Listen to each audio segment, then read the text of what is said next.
My name is Caleb Vance, and I'm 75 years old. At my wife Lena's funeral, I watched our son Jamal and his wife Tiffany shed tears that never reached their eyes.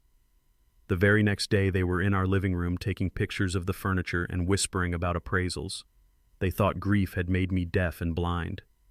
They thought I was just a sad old man, a relic to be managed. They had no idea I was holding on to my wife's final gift to me, a secret, a strategy, and a promise. So when my son finally told me to start packing because the house was sold, I smiled. I let him think he'd already won the war. Before I tell you exactly what happened next and how my brilliant Lena's final plan unfolded from beyond the grave, do me a favor and let me know in the comments where you're listening to my story from. And please hit that like and subscribe button if you believe that wisdom, not greed, should always have the final say. The silence in the house after a funeral is a different kind of quiet. It's heavy. It's thick. It fills up all the spaces where laughter used to be. I sat in my old armchair, the worn leather cool against my skin, and stared at the empty one across from me. Lena's chair. The indentation from where she sat every evening for the last 50 years was still there, a ghost of her presence. A half-finished crossword puzzle lay on the side table, her pen resting beside it, as if she'd just gotten up to refill her tea. The whole house felt like that, a paused moment in time that I was trapped in. Grief isn't a loud, crashing wave. It's a slow, cold tide, and it was pulling me under. I took a deep breath, but the air itself felt empty, stripped of the faint scent of lavender that always followed her through a room. I was 75 years old, a husband without his wife, and I had never felt more alone in my life. The grandfather clock in the hall, a gift from Lena's parents on our wedding day, seemed to tick louder now, each swing of the pendulum a merciless count of the seconds I was living without her. It used to be a comforting sound, the steady heartbeat of our home.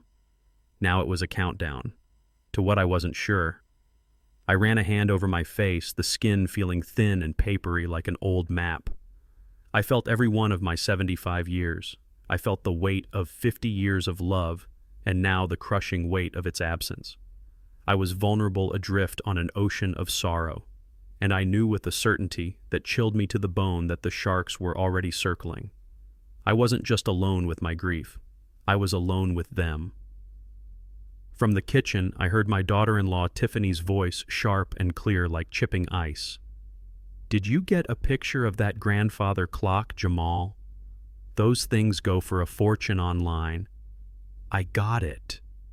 I got it." My son's voice was a low murmur, irritated but complicit. "Just keep it down. Dad's right in the next room." "That's the point," she hissed back, her voice dropping to a conspiratorial whisper that carried even better than her normal tone. "He's too lost in his grief to notice anything. This is the perfect time to get a full inventory." Inventory. The word struck me like a physical blow, as if Lena hadn't just been lowered into the cold Georgia clay, but had simply moved out. I heard the faint click of her smartphone camera, once, twice, a third time. She wasn't taking pictures of the family photos on the mantelpiece, the ones of Jamal as a little boy on my shoulders. She was documenting assets. The cherry wood cabinet I built with my own 2 hands. The porcelain bird collection Lena cherished. The antique lamp we'd saved up for 3 months to buy for our 10th anniversary. Each click was another small chip at my heart. Jamal walked into the living room, his face arranged into a mask of perfect somber concern. He was a real estate agent. He knew how to sell an illusion. "Dad, you need anything? Can I get you some water?" I just shook my head, not trusting myself to speak. I was afraid a roar of pure rage would come out instead of words. "It's going to be okay, Dad," he said, placing a hand on my shoulder. The touch was weightless, meaningless. "We're going to take care of you. Take care of me, or take care of what I owned." I looked up into his eyes, searching for the boy. I raised the one who used to spend hours in my workshop just watching me work, his eyes wide with wonder. All I saw now was a shallow reflection of his own ambition, a poorly hidden impatience. Tiffany glided in after him, her phone now tucked away, but the predatory gleam in her eyes was impossible to hide. She walked over to the fireplace and ran a manicured finger over the carved oak mantelpiece I had installed 30 years ago. "Lena had such wonderful taste," she said, her voice dripping with fake sentimentality. "She means expensive taste," I thought. "Everything in this house is just timeless." "She means sellable." She moved through the room like an appraiser, her movements disguised as aimless wandering. She stopped by the bay window, looking out at the garden Lena had poured her heart into. All this space, she sighed dramatically. It must feel so empty now. Jamal took his cue. That's what we're worried about, Dad. This is a big house for one person. The upkeep, the taxes. We're just thinking about what's practical. He leaned in, lowering his voice. You know how this neighborhood is changing. The property values are skyrocketing. The last house on this block, the Miller Place, it sold for almost $1 million. $1 million, Dad. He said it like a magic number, a number that should erase grief, a number that should make sense of everything. He didn't mention that the Millers were our friends for 40 years and were forced to sell to developers who were tearing down history to put up boxy, soulless condos. He only saw the number. Tiffany drifted over to the dining room entrance, her eyes fixed on the crystal chandelier we bought on a trip to Savannah. Oh, I remember when Lena picked this out, she said, her voice filled with manufactured nostalgia. She said it reminded her of Starlight. Then she turned to Jamal, thinking she was out of my direct line of sight. I bet that's worth at least $5,000 on its own, she whispered, the sound cutting through the quiet room like a razor. Jamal gave a slight, almost imperceptible shake of his head, a silent warning. But it was too late. I had heard it.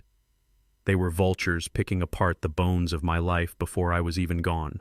They weren't seeing a home filled with the memories of a 50-year love story. They were seeing a collection of assets, a checklist of items to be liquidated.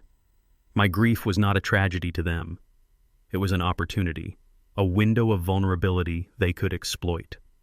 I closed my eyes, feigning a wave of weariness. I let my head sink back into the cushions of my armchair. I had to maintain the illusion of a broken old man. It was the only armor Lena had left me. I listened as their footsteps receded, followed by another flurry of whispers near the front door, their voices urgent and greedy as they planned their next move. They were so confident, so sure of my weakness.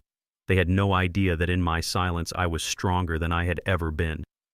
After they finally left, cloaking their departure in a flurry of empty promises to call and check in, the silence rushed back in heavier than before. I finally allowed myself to stand, my joints protesting with a groan. I walked down the hall to our bedroom, the room that now felt cavernously large and cold. The scent of Lena's lavender potpourri still lingered in the air, a sweet ghost of her presence. I went to her nightstand, my fingers tracing the familiar grain of the dark oak wood we had picked out together so many years ago. I opened the top drawer. Beneath a stack of her favorite poetry books was a simple sealed manila envelope. Her handwriting was on the front, a little shaky from her last few weeks, but still as elegant as ever. It said, "For Caleb, when you need it."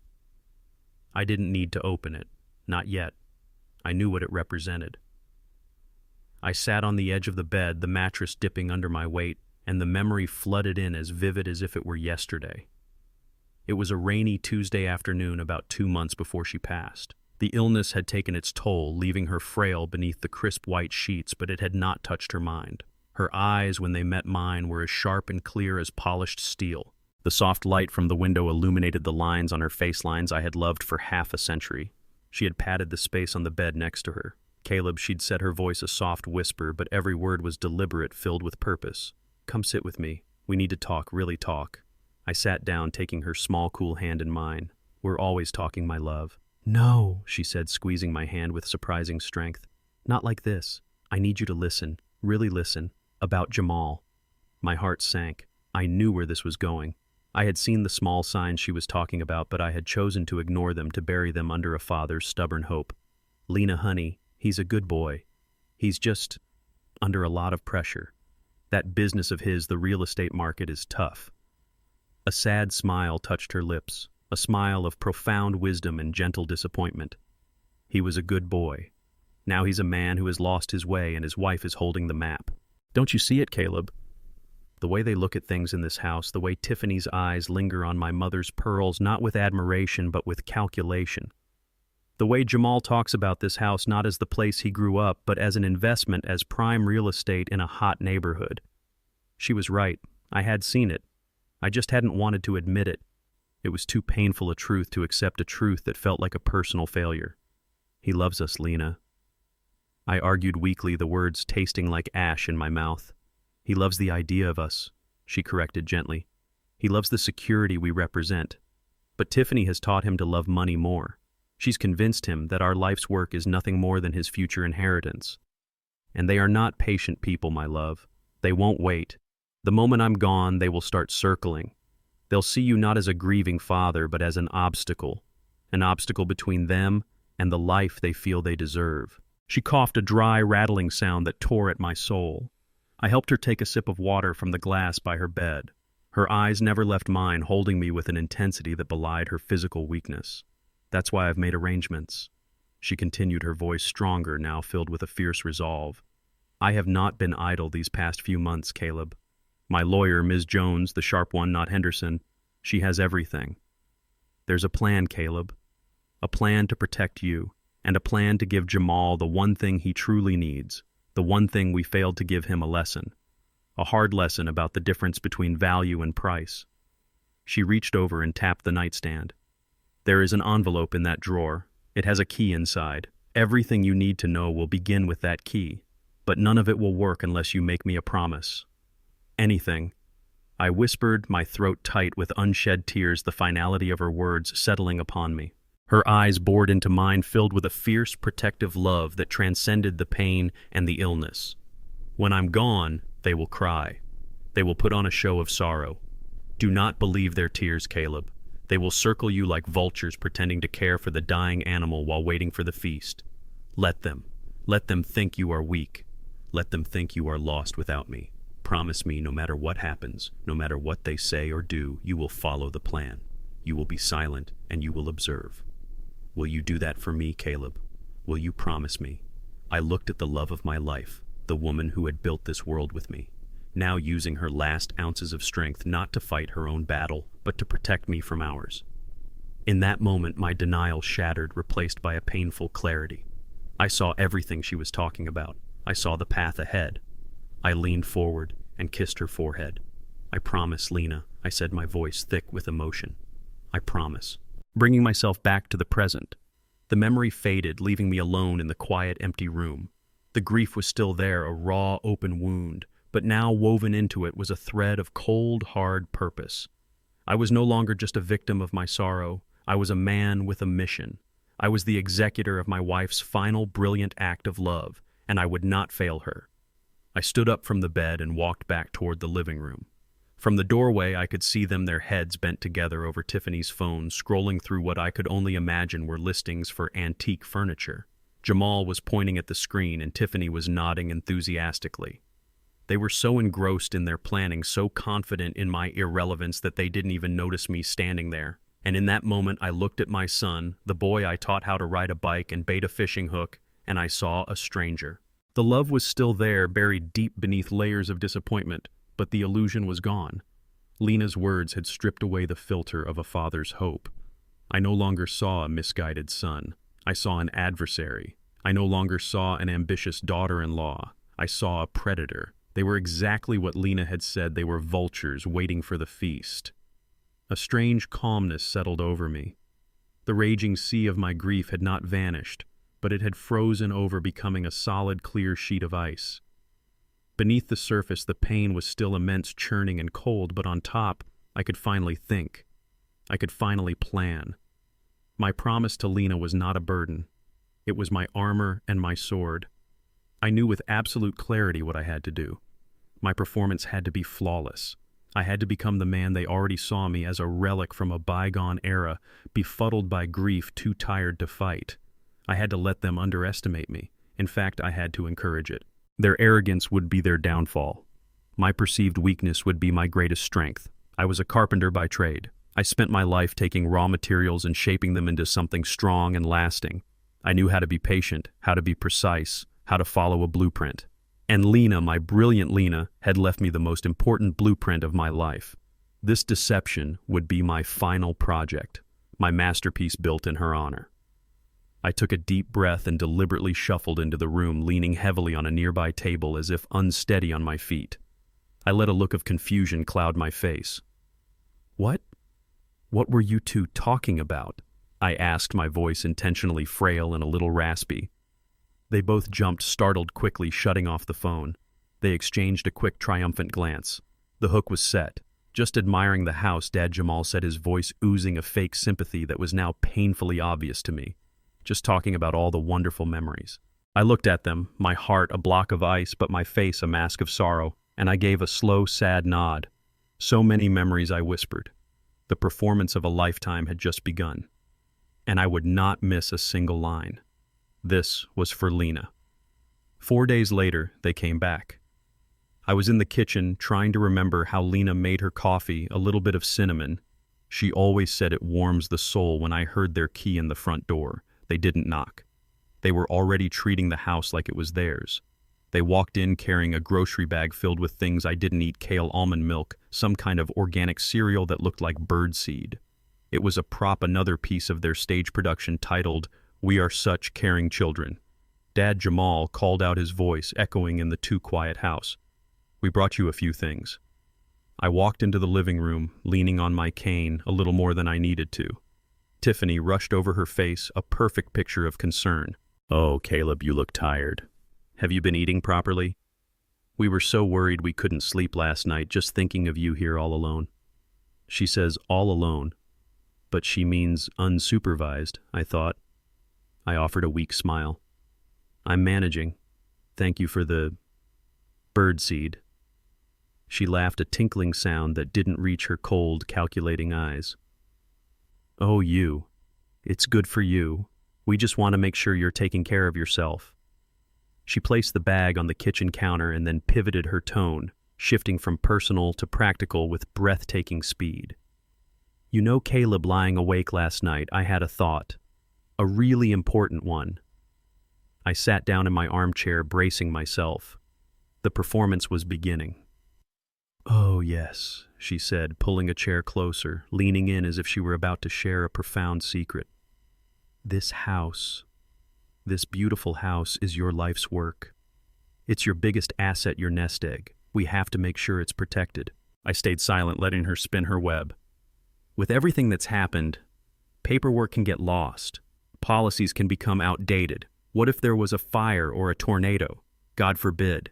Is your homeowner's insurance up to date with the current market value of the property? This neighborhood has changed so much since you first bought the policy. She shook her head, a perfect imitation of dawning horror. "You could be underinsured by hundreds of thousands of dollars. If anything happened, you wouldn't get what it's worth." It was a masterfully crafted speech, each word chosen to sound like prudent, loving advice. She didn't talk about selling, she talked about protecting. She didn't talk about value for them. She talked about value for me. Jamal, who had been watching with an admiring look on his face, jumped in right on cue. "Honey, that's a brilliant idea. I hadn't even thought of that." He turned to me, his voice earnest. "She's right, Dad. It's just a formality. We should get a professional appraisal, not for any reason other than to update the insurance policy. A simple precautionary measure so we all have peace of mind." He says peace of mind, but he means a piece of the pie, my inner voice said. "An appraisal," I said, making my voice sound tired and confused. I don't know. The insurance is the same it's always been. It was fine for your mother." "Exactly," Tiffany pounced. "It was fine for then. But things are different now. The market is different. It's just about being a responsible homeowner, Caleb. It's what Lena would have wanted. She was always so practical, using Lena against me. A low blow, but an effective one." I looked from my son's eager face to my daughter-in-law's predatory smile. They were a team, a well-oiled machine of greed disguised as concern. Jamal pushed the advantage. "Look, Dad, I don't want to stress you out. We can make it easy. My colleague at the office, Tom, he does appraisals all the time. He's the best. He could just pop over for an hour, take a quick look around. No fuss. It's just for the paperwork. He'd do it as a favor to me." A favor. Yes, I was sure he would. A favor that would give them a certified number, a weapon to use in the next phase of their attack. I had to let them have it. I had to let them feel that they were winning, that their flimsy manipulations were working on the grieving old man. I let out a long theatrical sigh. I rubbed my temples as if a headache was coming on. "I don't know, son. Strangers walking through the house. It feels too soon. He's not a stranger, Dad. He's my friend," Jamal said, his voice taking on a slightly impatient edge, "and he'll be completely respectful. We'll be here with you the whole time. Please, Dad, do it for us, for our peace of mind." I stayed silent for a long moment, letting them hang in the balance. I looked around the room at the pictures on the wall, at the chair where my wife used to sit. Then I looked back at them and gave a slow, defeated nod. All right, I said, my voice barely a whisper. If you really think it's for the best. The relief that washed over their faces was instantaneous and profound. Tiffany's smile became genuine for the first time, a triumphant, greedy flash of white teeth. Jamal patted my arm. Thanks, Dad. You won't regret it. We're just looking out for you. They left soon after, showering me with praise for being so sensible and promising to set everything up. As the door closed behind them, I listened to their footsteps fade away. The silence of the house returned, but it wasn't the silence of grief anymore. It was the quiet of a hunter in a blind watching the prey walk confidently into the clearing. They thought they had just taken the first piece in a game of checkers. They had no idea I was playing chess, and my queen had already made her move 50 years ago. The following Tuesday they arrived. I was in my workshop in the back of the garage, the one place that still felt entirely mine. The scent of cedar and sawdust was a comfort, a tangible link to a life of purpose of creating things with my own two hands. The quiet hum of the air filter was the only sound. Then I heard the crunch of tires on the gravel driveway, followed by the familiar sound of Jamal's car door shutting. But there was a third door, a heavier one. Company. I wiped my hands on an old rag and walked out to meet them. There, standing on my lawn next to Jamal and Tiffany, was a man in a crisp polo shirt and slacks holding a clipboard like a shield. He had a slick, practiced smile and the kind of eyes that didn't just look at you. They assessed you. This had to be Tom. Dad. Jamal called out, his voice a little too bright, a little too cheerful. Perfect timing. This is my friend I was telling you about, Tom Connell. Tom stepped forward and offered me a firm, dry handshake. A pleasure to meet you, Mr. Vance. Jamal's told me so much about you. I'm very sorry for your loss. His words were smooth, but his eyes were already scanning the house, taking in the roofline, the condition of the porch, the width of the property. Insurance, you said, I asked, letting my voice sound frail and a bit shaky. I squinted at Tom as if I was having trouble focusing. It all seemed so complicated. The house is fine, isn't it? Tiffany immediately swooped in, linking her arm through mine in a gesture that was meant to look supportive but felt proprietary, like she was leading a prized horse. Of course it is, Caleb. It's a wonderful house. This is just to make sure the paperwork is all up to date. Tom's just going to take a quick look around so the insurance company knows what a gem they're protecting. She smiled down at me, a dazzling, predatory smile. We'll be right here with you. You don't have to worry about a thing. You just rest right here in your chair. I allowed her to guide me back inside, playing the part of the feeble patriarch. I settled into my armchair, the one that faced the fireplace, and let out a long, weary sigh, as if the effort of the short walk had exhausted me. Well, all right then, if you say so. Just try not to make a mess. That was their cue. The performance began in earnest. Jamal and Tiffany led the tour with Tom following his pen, scratching away at his clipboard. They moved through the rooms I had shared with Lena for 50 years, their voices a low, constant murmur. As you can see, Tom, original hardwood floors throughout. Jamal would say, his voice taking on the professional, confident tone he used with clients. Solid oak. They don't make them like this anymore. And Mom just had the kitchen countertops redone with granite last year, Tiffany would add, running her hand over the cool, smooth stone. For my benefit, she'd say, she had such an eye for detail, didn't she? Caleb, I'd just nod from my chair watching them. They aren't measuring walls, I thought, as Tom aimed a small laser device at the ceiling. They're measuring my life for a coffin made of cash. I watched them move a pack of wolves, gracefully surveying a sheep's pen, confident the old shepherd was fast asleep. Every word of praise for my home was a veiled assessment of its market value. Every sentimental remark was a lie designed to keep me docile. They moved into the dining room. Notice the custom wainscoting, Jamal pointed out. My dad did that himself. Beautiful craftsmanship, Tom replied, his voice a professional purr. He looked at me and said, You have a real gift, Mr. Vance. It sounded like a compliment, but it felt like he was appraising me along with the woodwork, judging how much fight I had left in me. I just gave a weak, dismissive wave of my hand. I was a silent observer in my own home. I felt a strange sense of detachment, as if I were watching a play. I saw my son pointing out the features of his childhood home with the dispassionate eye of a salesman. I saw my daughter-in-law, her eyes gleaming every time Tom made a note on his clipboard, her mind clearly filled with the sound of a cash register. They asked me a few questions, throwing them over their shoulders as they moved from room to room. Dad, when was the roof last replaced? Jamal asked from the hallway. The roof, I mumbled, looking up at the ceiling as if the answer were written there. Oh, Lena handled all of that. A few years ago, I think. I can't recall. Every vague answer, every confused shrug seemed to fuel their confidence. I could see it in the way they exchanged small, triumphant glances. The old man doesn't know a thing. He's a ghost already. The hardest part was the bedroom. Our bedroom. I stayed in my chair, but I could hear their voices drifting down the hall. Tiffany's voice was the loudest, her excitement making her careless. And this is the master. Look at the size of it, Tom. Definitely has potential for an ensuite bathroom expansion. That's a huge selling point. I felt a hot flash of rage. She was standing in the most sacred space of my marriage, a room that still held the scent of my wife, and she was talking about selling points and bathroom expansions. I gripped the arms of my chair, my knuckles turning white. For a moment, the mask almost slipped. I wanted to roar, to throw them out, to tell them what they really were. But then I felt Lena's presence, her calming voice in my mind. Be silent, Caleb. Be patient. Let them show you who they are. I took a slow, steadying breath and forced my hands to relax. I let the anger recede, replaced by that cold, hard resolve. After about an hour, they finished. They gathered in the living room, their faces glowing with success. Tom was flipping through his notes. He gave Jamal a knowing nod. It's a fantastic property, Jamal. Solid bones, great location. The preliminary numbers are very strong indeed.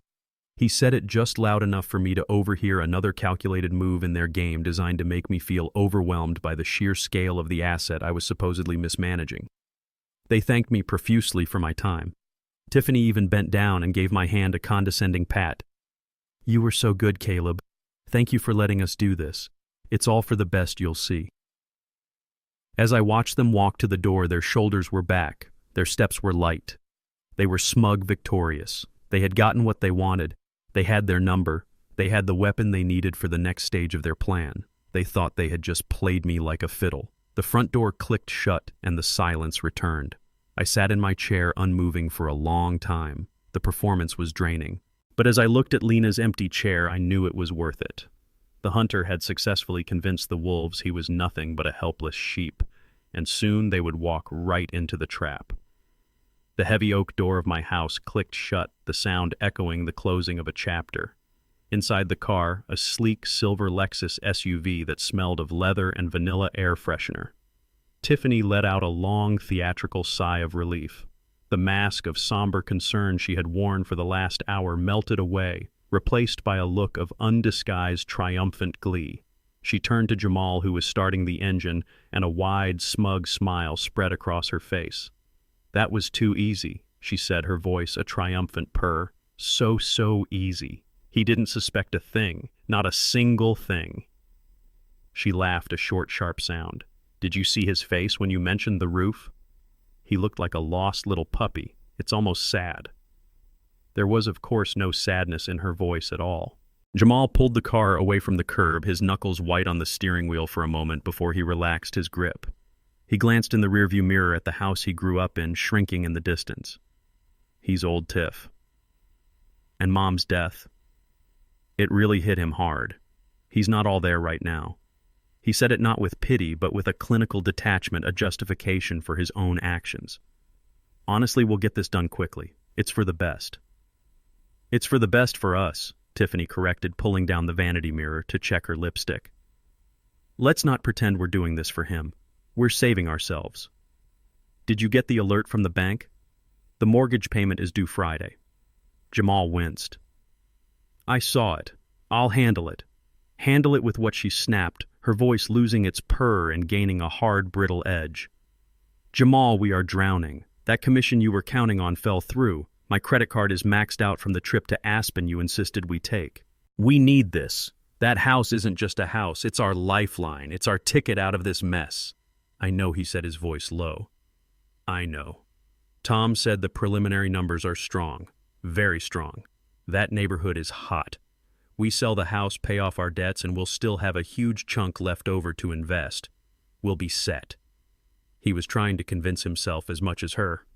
We'd better be, Tiffany said. She turned to look at him, her eyes narrowed. So what's the next step? He's agreed to the appraisal for insurance. How do we pivot to the sale? Jamal took a deep breath, slipping into his real estate agent persona. It's simple. Tom will send over the official inflated appraisal in a couple of days. We take it to Dad. We show him the number. We tell him that based on this new value, his insurance premiums will skyrocket, that his property taxes will be reassessed and go through the roof. We paint a picture of him being bled dry by expenses he can't afford on his pension. Oh, that's good, Tiffany said, a slow smile returning to her face. Very good. We make it seem like selling is his only logical option, like we're protecting him from financial ruin. Exactly, Jamal said, gaining confidence. We present him with a problem that we just so happen to have the perfect solution for. We'll tell him we've already found a potential buyer, someone willing to pay cash, a quick close, no fuss. We make it seem like a blessing, a miracle that fell right into our laps. He fell silent for a moment, his eyes on the road. A flicker of something, maybe guilt, maybe a ghost of a memory, crossed his face. He built that mantelpiece with his own hands. Tiffany reached over and placed her hand on his thigh, her long nails digging in slightly.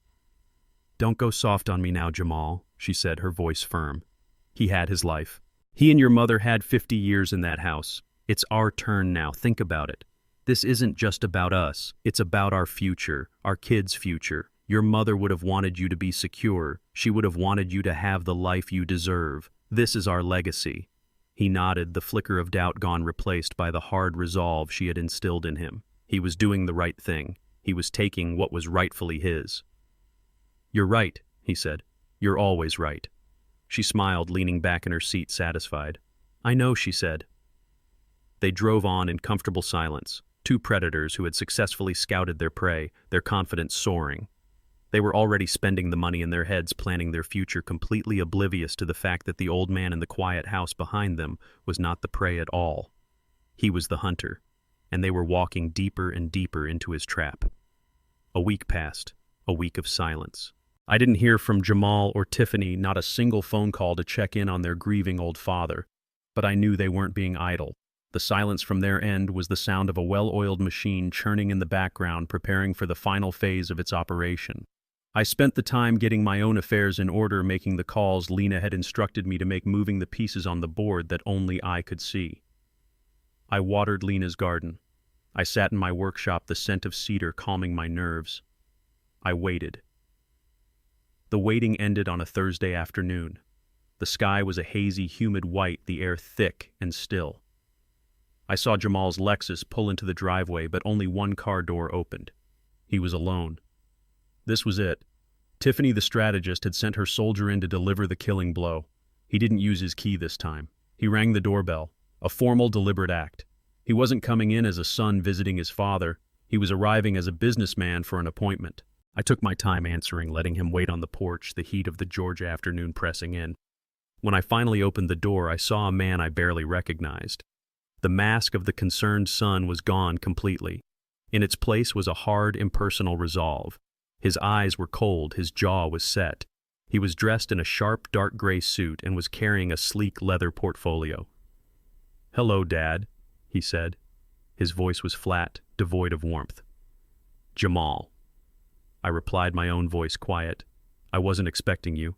We need to talk," he said, brushing past me into the living room. He didn't wait for my invitation. He didn't wait for me to sit down either. He walked directly to the coffee table, the one I had built for Lena on our 20th anniversary, and placed his portfolio on it with a soft, definitive thud. He stood there waiting for me to settle into my armchair, his posture radiating an impatient corporate authority. It was a power play. He was turning my home into his boardroom, and I was the failing CEO about to be pushed out. I sat down slowly, letting out a small groan for effect, playing the part I had been rehearsing for the past week. "What is this about son?" He didn't answer right away. He opened the portfolio and took out a thick sheaf of papers, arranging them neatly on the table. One was a professionally printed brochure with a picture of smiling, silver-haired seniors on the front, their happiness looking as artificial as the perfectly green lawn they were standing on. "I've been running the numbers, Dad," he began, his tone the one he probably used with clients he was about to foreclose on. "After Tom's appraisal, it's become very clear. Financially keeping this house it doesn't make sense." I feigned confusion, a skill I was becoming quite adept at. "Doesn't make sense. It's our home, Jamal. It was a home, he corrected, his voice sharp and dismissive. Now it's an asset. A very valuable, underperforming asset that is costing you money every single day. The official appraisal came in at just over $1.2 million. He paused, letting the number hang in the air, expecting it to stun me into submission. Do you have any idea what the property taxes are going to be on that valuation? I've run the projections. They will nearly triple. Or the insurance premiums. To properly insure a property of this value, your monthly payments will be more than your entire pension check. He laid it all out, a relentless barrage of figures and percentages, twisting the excuse they had fed me earlier into a weapon against me. He spoke of capital gains and market trends of liabilities and net worth of the cost of upkeep and the inevitable repairs an old house requires. He was painting a picture of a financial prison, a house that would eat me alive, a burden that I in my dotage was incapable of managing.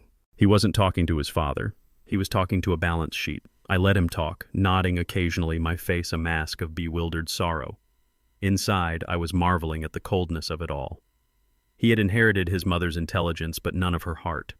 Every word was a perfectly polished stone of logic designed to build a wall around me so high I couldn't see any other option but the one he was about to present. I waited for a pause in his monologue, a moment for him to catch his breath. "The golden years," I asked, pointing a trembling finger at the brochure. "Is that the place by the highway? Your mother and I used to say it looked so dreary." A flash of annoyance crossed his face. My feigned senility was breaking his stride, a human detail interrupting his sterile financial presentation. "It's a state-of-the-art facility, Dad. It has round-the-clock nursing staff, prepared meals, and social activities. You won't have to worry about a thing." "But I don't worry about things here," I said softly. That was it. That was the final straw for him. His patience, already worn thin, finally snapped. The cold corporate mask cracked, revealing the raw, frustrated greed beneath. He slapped his hand down on the coffee table, the sound making me jump in my seat for theatrical effect. The papers fluttered. "This isn't a negotiation," he said, his voice rising, shedding its professional calm. "I'm not asking you, I'm telling you I'm doing what has to be done, what you're not strong enough to do yourself. For God's sake, Dad, look at yourself. You're wandering around this empty house like a ghost. This is no life. I am your son, and I am making the responsible decision for you." He leaned forward, his eyes boring into me, and delivered the lines he had been rehearsing all week, the final, brutal blows. "Dad, I found a buyer for the house. A developer. It's a cash offer, very strong. They want to close in 30 days. He slid the glossy brochure for the golden years across the table towards me as if it were a prize. "I've also found you a room there. It's a lovely private suite overlooking the garden. They have 24/7 nurses. The deposit has already been paid." He spoke with an air of absolute finality, a series of pronouncements that were not open for discussion. He had planned out the remainder of my life without my consent, and was now presenting it to me as an unchangeable fact. He reached into the portfolio again and pulled out a single document and a heavy, expensive-looking pen. He placed them on the table in front of me, between us. "This is the purchase agreement," he said, his voice now dangerously calm, the calm after the storm. "It's all been taken care of. All you have to do is sign." He spoke with an air of absolute finality, a series of pronouncements that were not open for discussion. He had planned out the remainder of my life without my consent, and was now presenting it to me as an unchangeable fact. He reached into the portfolio again and pulled out a single document and a heavy, expensive-looking pen. He placed them on the table in front of me, between us. "This is the purchase agreement," he said, his voice now dangerously calm. "All you have to do is sign." The pen lay there on the polished oak of the coffee table, gleaming under the afternoon light. It was a stark black line drawn between my son and me. On his side of the table was the future he had designed, a future of convenience, of managed decline of a father neatly tucked away while his assets were liquidated. On my side was Lena. I looked at the document, the dense, unreadable block of legal text. I looked at the pen, a weapon disguised as an instrument of consent. And then I looked up at my son. I looked at him for a long, long time. I saw the expensive suit that was probably bought on credit, the faint lines of stress around his eyes that his corporate confidence couldn't quite hide. I saw the desperate hunger behind his cold facade. And I didn't feel the hot flash of anger I expected. I didn't feel the crushing shock of betrayal. In its place, a strange and profound emotion washed over me, something I hadn't anticipated at all. I felt a wave of the most heartbreaking pity I have ever known. And so I smiled. It wasn't a big smile. It didn't show any teeth. It wasn't a smirk of triumph or a grin of amusement. It was a slow, sad, tired smile that started deep in my eyes and barely managed to curve the corners of my mouth. It was the smile of a carpenter who has looked at a flawed blueprint and can see every single point of failure before the first nail is even hammered. It was the smile of a man who had seen the end of the story and was filled with a deep sorrow for the characters who still thought they were in control of the plot. It was the weary, compassionate smile of a father looking at a son who had lost his way so completely that he thought this act of profound betrayal was a sign of strength, a mark of his own intelligence. The effect in the room was immediate and absolute. It was as if I had thrown a bucket of ice water on a raging fire. The aggressive, forward-moving energy that Jamal had been projecting just stopped. It hit the wall of my smile and evaporated into nothing. The power dynamic which he had so carefully constructed over the past week to place himself at the top didn't just shift. It shattered into 1,000 pieces right there on the coffee table next to his useless pen. He stared at me, his mouth slightly agape. The color drained from his face. He had rehearsed this moment in his mind 100 times. He had been prepared for yelling. He had been prepared for tears, for begging, for a desperate, angry refusal. He had even been prepared for a defeated, trembling signature. He was not prepared for this quiet, unshakable calm. He was not prepared for pity. My silence and my smile were two variables that did not exist in his equation, and their sudden appearance had caused his entire world to short-circuit. My smile held steady and unwavering. I didn't say a single word. I just looked at him, letting the silence stretch, letting it fill every corner of the room. The only sound was the gentle tick-tock of the grandfather clock in the hall, the same clock Tiffany had priced out in her head just a week before. Each tick seemed to amplify the sudden, suffocating uncertainty that was now choking the air. Tick. The predator becomes the prey. Tock. The hunter reveals himself. Tick. The trap is sprung. Jamal's confidence began to visibly crumble like a facade of dried mud cracking under a relentless sun. He shifted his weight from one foot to the other. He straightened his expensive silk tie, which didn't need straightening. His eyes, once so cold and direct, now darted from my face to the papers on the table and back again. He was searching for his script for his next line, but he had just realized with dawning horror that the play was not the one he had been rehearsing. The calm, frail, grieving old man was gone. In his place was someone he didn't recognize, someone who held a knowledge that he didn't, an authority that had nothing to do with money or legal documents. He was no longer the predator closing in for the kill. He was a lost child, and he was just starting to realize how deep in the woods he truly was. A thin sheen of sweat appeared on his upper lip. He licked his lips, a nervous, reflexive action.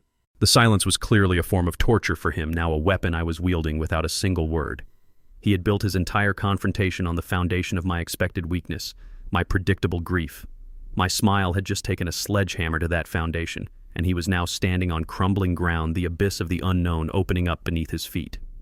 He finally broke his voice, losing all of its cold, rehearsed authority, replaced by a note of genuine, rattled confusion that bordered on fear. "Dad." He started his voice a little shaky, a little higher than usual.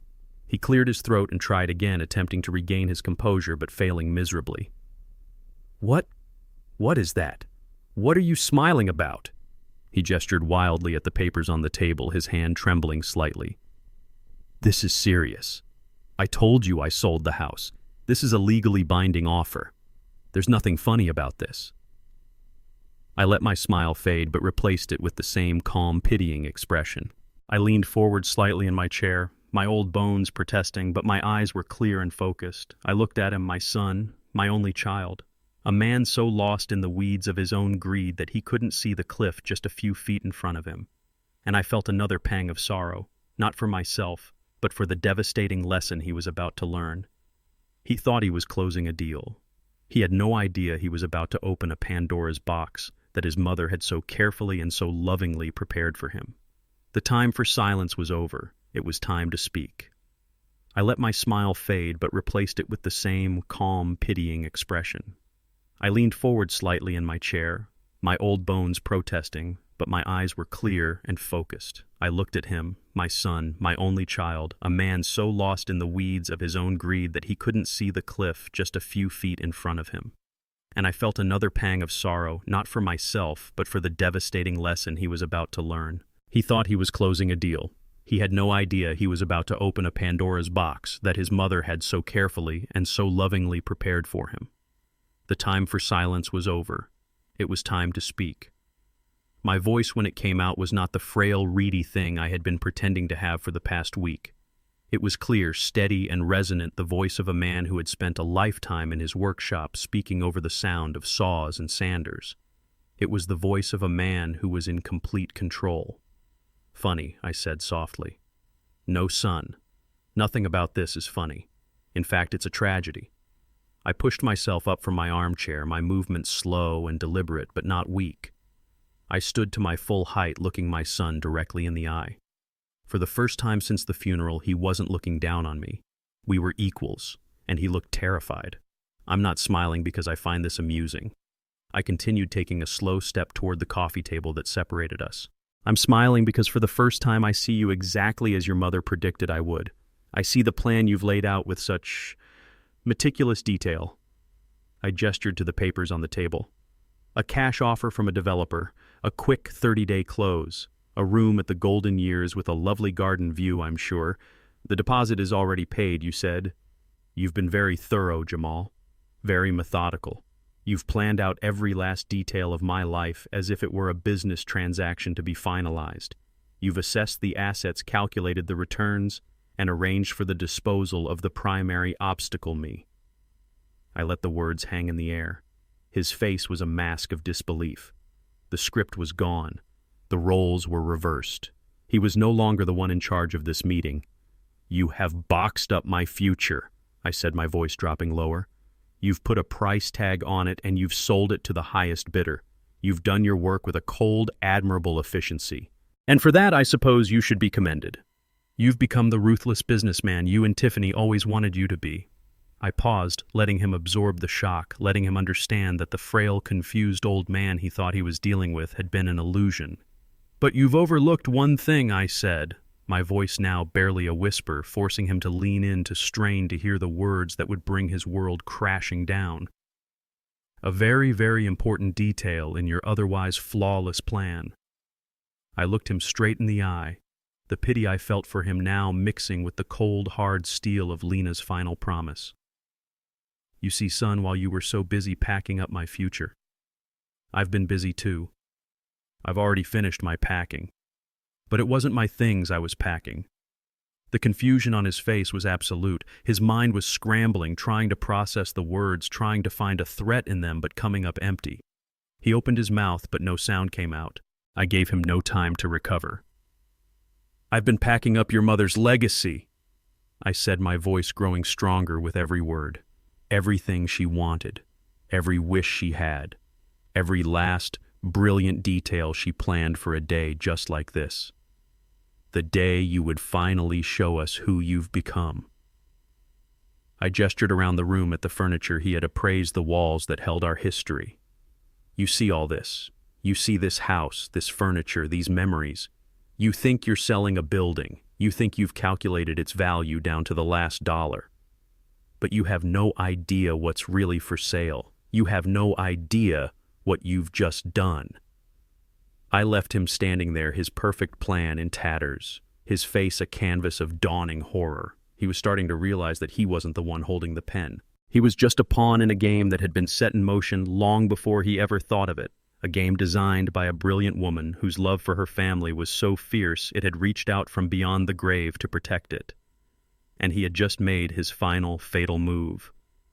I had let the words hang in the air, each one a stone dropping into the deep, still water of my son's arrogance. The silence that followed was profound, a vacuum where his confidence used to be. He stared at me, his face a canvas of dawning horror.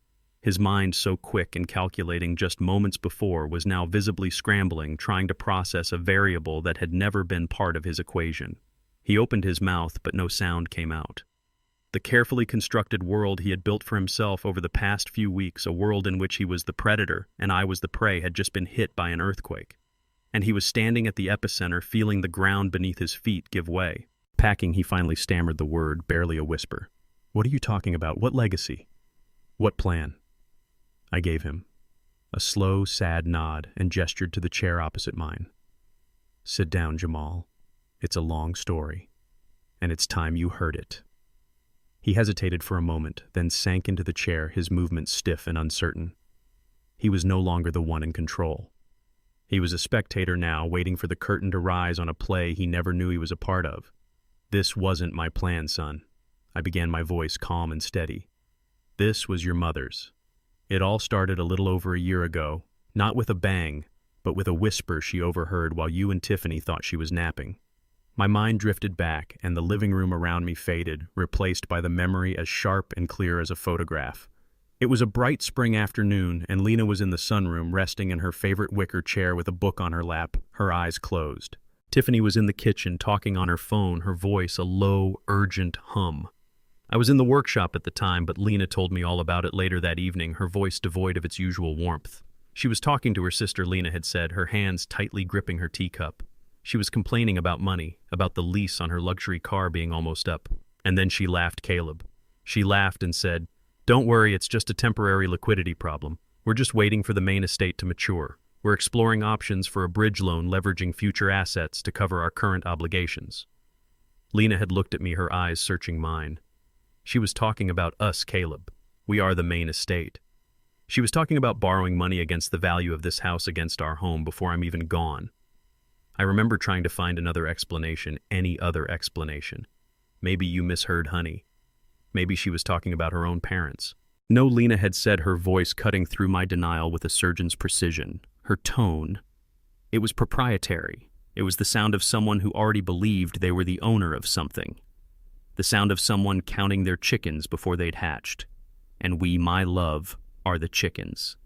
That conversation changed everything. 2 days later, we were sitting in the downtown office of Maya Jones Esquire. The office was on the 25th floor of a glass and steel building a world away from our old lawyer Henderson's dusty wood-paneled office. It was modern, minimalist, and efficient, just like the woman who sat across from us. Maya was a young, sharp African-American woman in a tailored navy suit with intelligent eyes that seemed to see right through you. We didn't waste time with small talk. Lena, with the precision of the accountant she used to be, laid out her case. She didn't speak of feelings or suspicions. She spoke of facts of evidence. On December 24th, at our Christmas Eve dinner, Lena began looking at a small notebook she had brought. Tiffany asked me, in a very casual way, if I'd ever had my mother's jewelry appraised. When I said no, she remarked that it's always good to know the value of things for insurance purposes. On February 12th, she continued, Jamal came over for Sunday dinner. He brought a printout of recent home sales in our neighborhood. He presented it as interesting news about how the area was developing. But every house on the list was a 2-story colonial just like ours. They were comps, Caleb. He was doing his homework. I remembered that. I'd thought he was just making conversation. On March 3rd, Lena went on, her voice steady. I overheard the phone call about leveraging future assets. And last month, Tiffany asked me where we kept the original deed to the house. She said she was doing a course on family history and wanted to see it.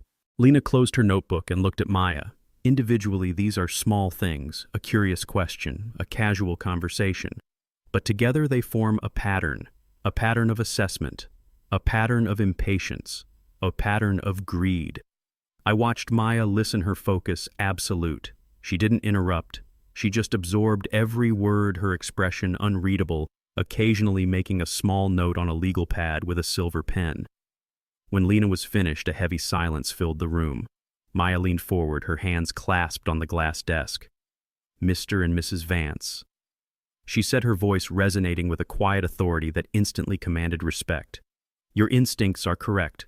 What you're describing are classic red flags for what the law calls undue influence and anticipatory inheritance abuse. It's a subtle but very real form of elder exploitation, where potential heirs begin to treat their living relatives as if they are already part of an estate to be managed and eventually liquidated. Hearing our vague fears given a cold legal name sent a chill down my spine. It made it real. They see you, Maya said, looking from Lena to me, not as parents, but as gatekeepers to a lifestyle they feel they are entitled to. And your son's wife appears to be the primary driver of this. The good news is you've come to me early. You are both of sound mind and body. We have time to build a fortress. A fortress, I asked. Exactly. Maya said, a small, confident smile on her lips. A series of legal and financial structures that will protect you and your assets completely. It will make your wishes for the future ironclad, and it will remove any possibility for them to take advantage of the situation now or after one of you is gone. Before we discuss solutions like irrevocable trusts or LLCs, the first thing we need to do is a complete audit of all your assets and a thorough review of all existing legal documents. I'm particularly interested in any power of attorney you may have signed in the past, no matter how insignificant it seemed at the time. We need to know the exact layout of the battlefield before we draw our lines of defense. I remember leaving that office feeling both terrified and relieved. Terrified that my wife's fears were real, but relieved that we had found a general to help us fight the war. I brought my focus back to the present, to my living room, to my son's pale and stricken face. He was still staring at me, waiting for an explanation. That meeting, son, I said softly, was the day the first brick of your mother's fortress was laid. I watched my son's face, the gears in his mind grinding, trying to find a foothold in a world that had just been turned upside down. A fortress.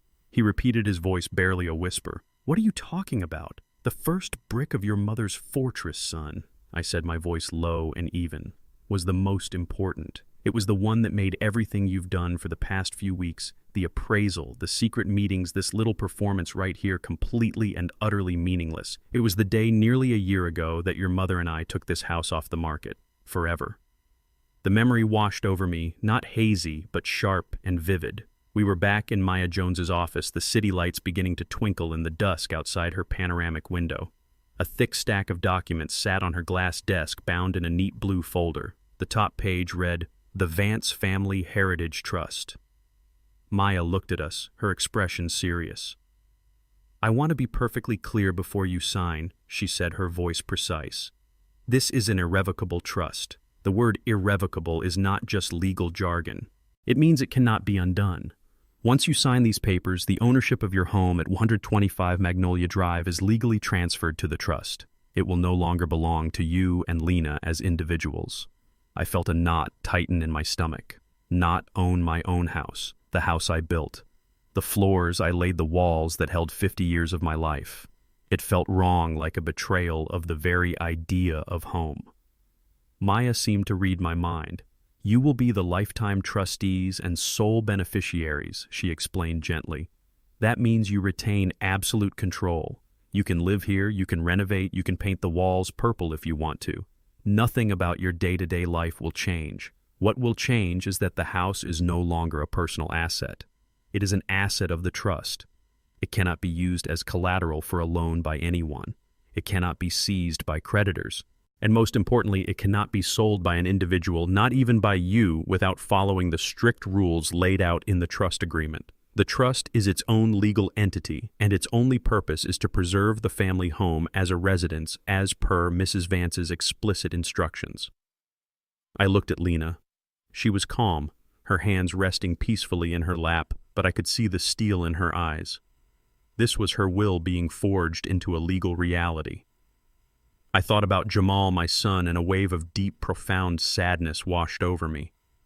The fact that we were here in this cold office signing papers to protect ourselves from our own child, it felt like a monumental failure.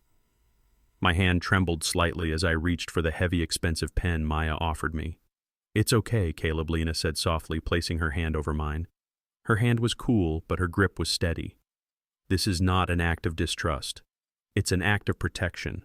For you, and in a way for him too. I looked into her eyes and saw no doubt, only a sorrowful certainty. I took the pen. The ink flowed black and final, my signature looking like a stranger's on the page. In that moment, I legally gave away my home in order to save it. The next part of Lena's performance was worthy of an Oscar. A few weeks later, we had Jamal and Tiffany over for Sunday dinner. The whole evening was a carefully constructed play. Lena made Jamal's favorite meal pot roast with sweet potatoes. We made small talk about his work, about Tiffany's volunteer committee, about the weather. It was all painfully, superficially normal. Then over dessert, Lena casually dropped the bombshell, wrapping it in the most boring, tedious packaging imaginable. "Oh, that reminds me," she said, as if just remembering something. "Jamal, Tiffany, your father and I had a meeting with old Mr. Henderson the other day."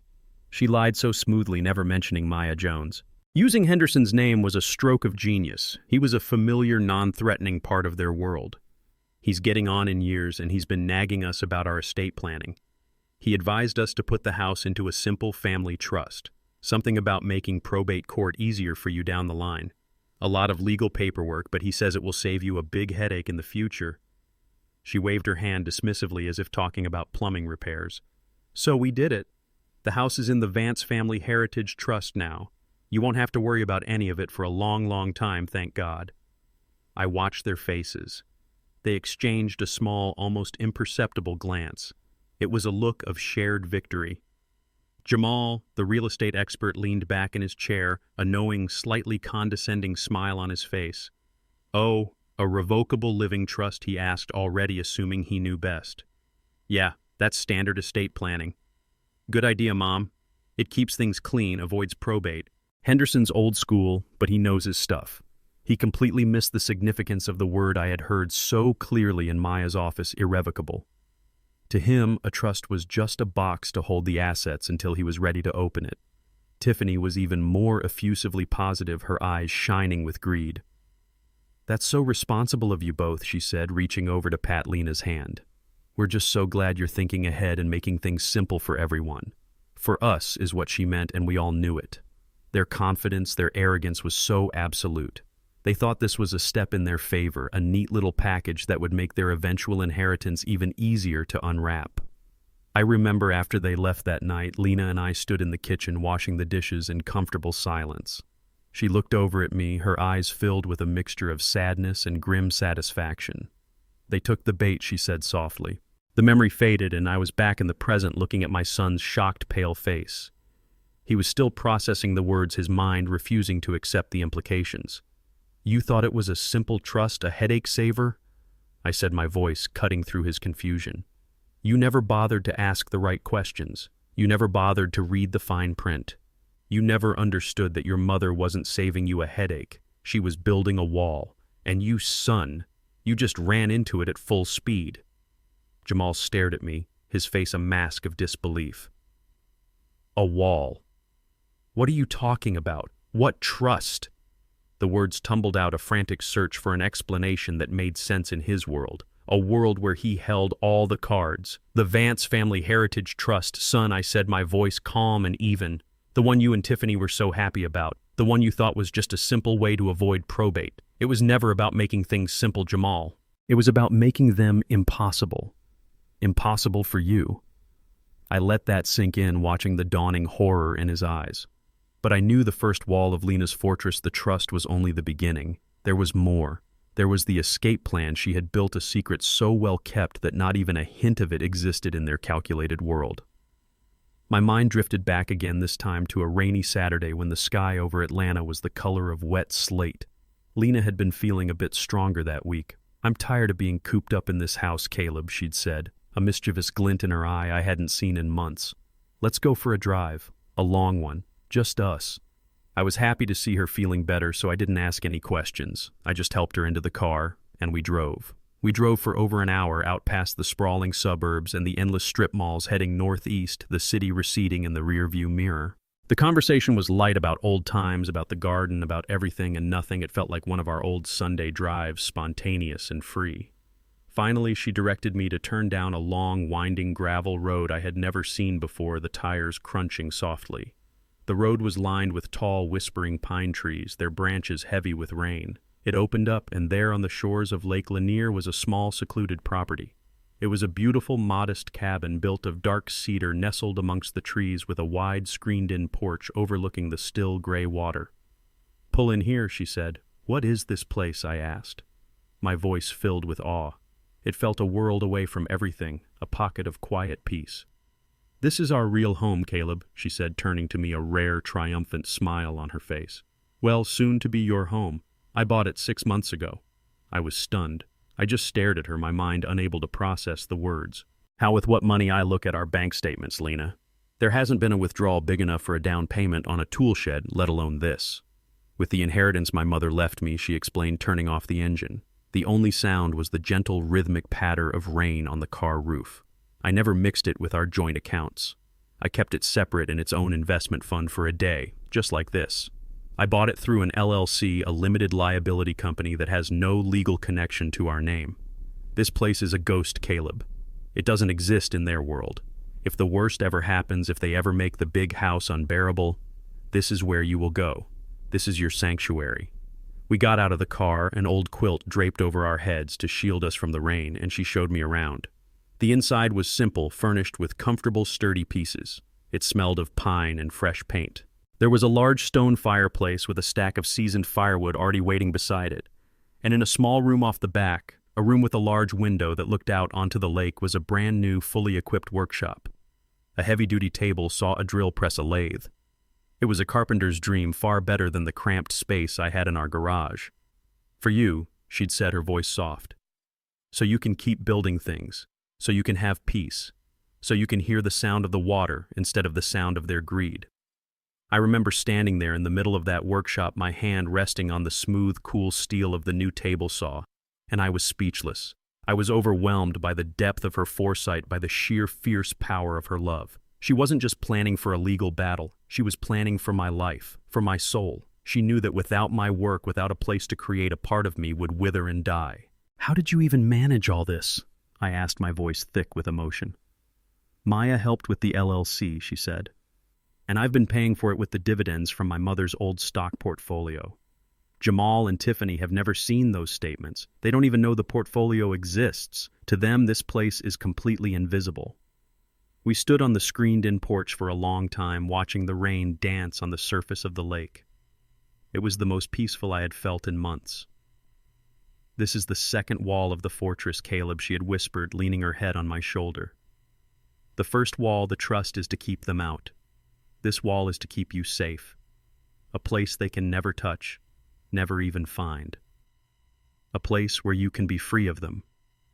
The memory dissolved, and I was back in my living room, the scent of cedar from my imaginary workshop replaced by the stale, tense air of the confrontation. My son was still staring at me, his face a mixture of confusion and dawning dread. I looked at him, my voice softening. Your mother didn't just build a fortress to keep you out, son. She also built a sanctuary for me. A second wall, you might say. A place completely beyond your reach, completely invisible to you and your wife. A place she bought with money you never knew existed through a company you'll never be able to trace. I let him absorb that another piece of his reality crumbling away. He thought he knew the layout of the battlefield, the size of the prize. He was just starting to realize he had been looking at the wrong map all along. Jamal stared at me, his face a mask of disbelief. A wall. What are you talking about? What trust? A sanctuary. What are you talking about? The words tumbled out, a frantic search for an explanation that made sense in his world. A world where he held all the cards. The Vance Family Heritage Trust, son. I said, my voice calm and even. The one you and Tiffany were so happy about. The one you thought was just a simple way to avoid probate. It was never about making things simple, Jamal. It was about making them impossible. Impossible for you.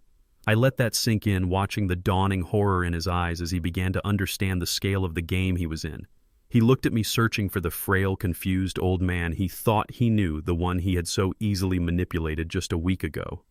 He had no idea that man was a character, a role I had been taught to play by the most brilliant director I had ever known. My mind drifted back one last time to the final, most important part of Lena's plan, the creation of her lead actor. It was in her last weeks. The fortress of trusts and secret accounts had been built. The legal walls were in place. But Lena knew that none of it would matter if the gatekeeper himself gave the enemy the key. That gatekeeper was me. I remember sitting by her bedside, the afternoon sun casting long shadows across the room.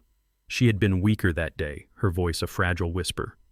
You have to be the final piece of the puzzle, Caleb, she'd said, her eyes intense, burning with a fierce light that defied the weakness of her body. All these legal walls mean nothing if you give the game away. You must be my actor. An actor, Lena, I had said, stroking her hand. I'm a carpenter. I can't act.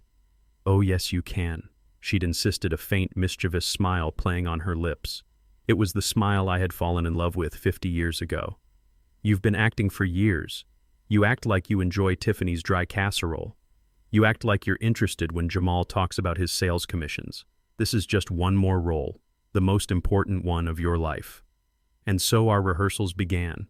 In that quiet, sunlit room with the scent of antiseptic and fading roses in the air, my dying wife became my acting coach. First, she said, her voice raspy, the physicality. You're 75, but you hold yourself like you're 55. I need you to slump just a little. When you walk, lean on the furniture. Let them see you as unsteady. Make them feel like they have to physically support you. It will feed their sense of superiority. So I practiced. I would walk across the room, my back straight out of habit, and she would gently correct me. No, honey, more of a shuffle. Let your feet drag a little. That's it. Perfect. Then came the motivation. Your character's motivation is grief, she explained, as if we were in a theater class. Everything you do, every confused look, every missed word is because you're heartbroken. Let them believe that. It's the one truth they won't question. They will see your grief as a weakness they can exploit. We will use it as a shield. The most difficult and most heartbreaking part of our rehearsals was running through the scenarios. Lena, with her sharp mind, had anticipated their every move. She would play the part of Tiffany, her voice becoming high and saccharine. "Okay, I'm Tiffany now," she'd say, fluffing her pillow. "Oh, Caleb, we were just so worried about you, and we think we should get the house appraised just for insurance purposes, to protect your assets." She would then look at me, her eyes wide and expectant. My first attempt was a disaster. I don't think that's a good idea, Tiffany," I had said, my voice firm. Lena shook her head. No. Too direct. That's the old Caleb, the carpenter, the man who knows his own mind. The new Caleb is confused. He's overwhelmed. He doesn't understand these things. Try again. Look away. Seem tired. Say something like, "Insurance? Oh my. That sounds so complicated." So I tried again. And again, until I could produce a look of weary confusion on command. Then she would switch characters. "All right, now I'm Jamal," she'd say, her voice becoming lower, more earnest. "Dad, we've found a wonderful community for you. It has nurses-prepared meals, everything you need. We've already put down a deposit." My instinct was to roar, to tell this imaginary version of my son how dared he. But Lena coached me. "Don't get angry, Caleb. Anger is a sign of strength. We can't have that. You must look sad, betrayed but weak. Look out the window. Talk about a memory. Say something like, 'But your mother, she loved the garden here.' Make them feel guilty but not threatened. Make them feel like they are being responsible, like they are making a hard choice for your own good. Their guilt is a weakness, but their self-righteousness is an even bigger one. We want to feed the second one." In her final days, the lesson became more serious. The dark humor faded, replaced by a raw urgency. She held my hand, her grip weak, but her gaze unwavering. "This isn't just a game, my love.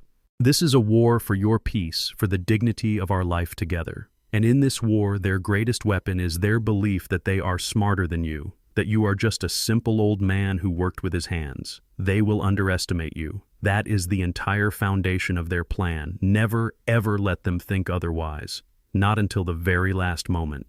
Promise me, Caleb. Promise me you won't let them see the king until it's time for checkmate." The memory of her voice, so full of love and fierce intelligence, faded, and I was back in my living room. I looked at Jamal's confused, panicked face. He was still searching for the simple old man, the pawn he thought he could easily sweep off the board. He had no idea he was facing a king that his own mother had crowned. My performance was over. The rehearsal was done. It was time for the final act. I had always been an early riser.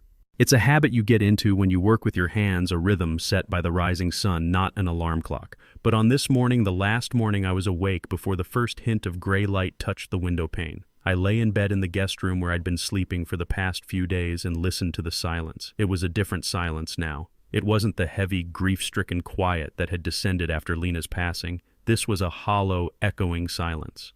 The silence of a space that has been emptied of its soul. Today was the day. Moving day.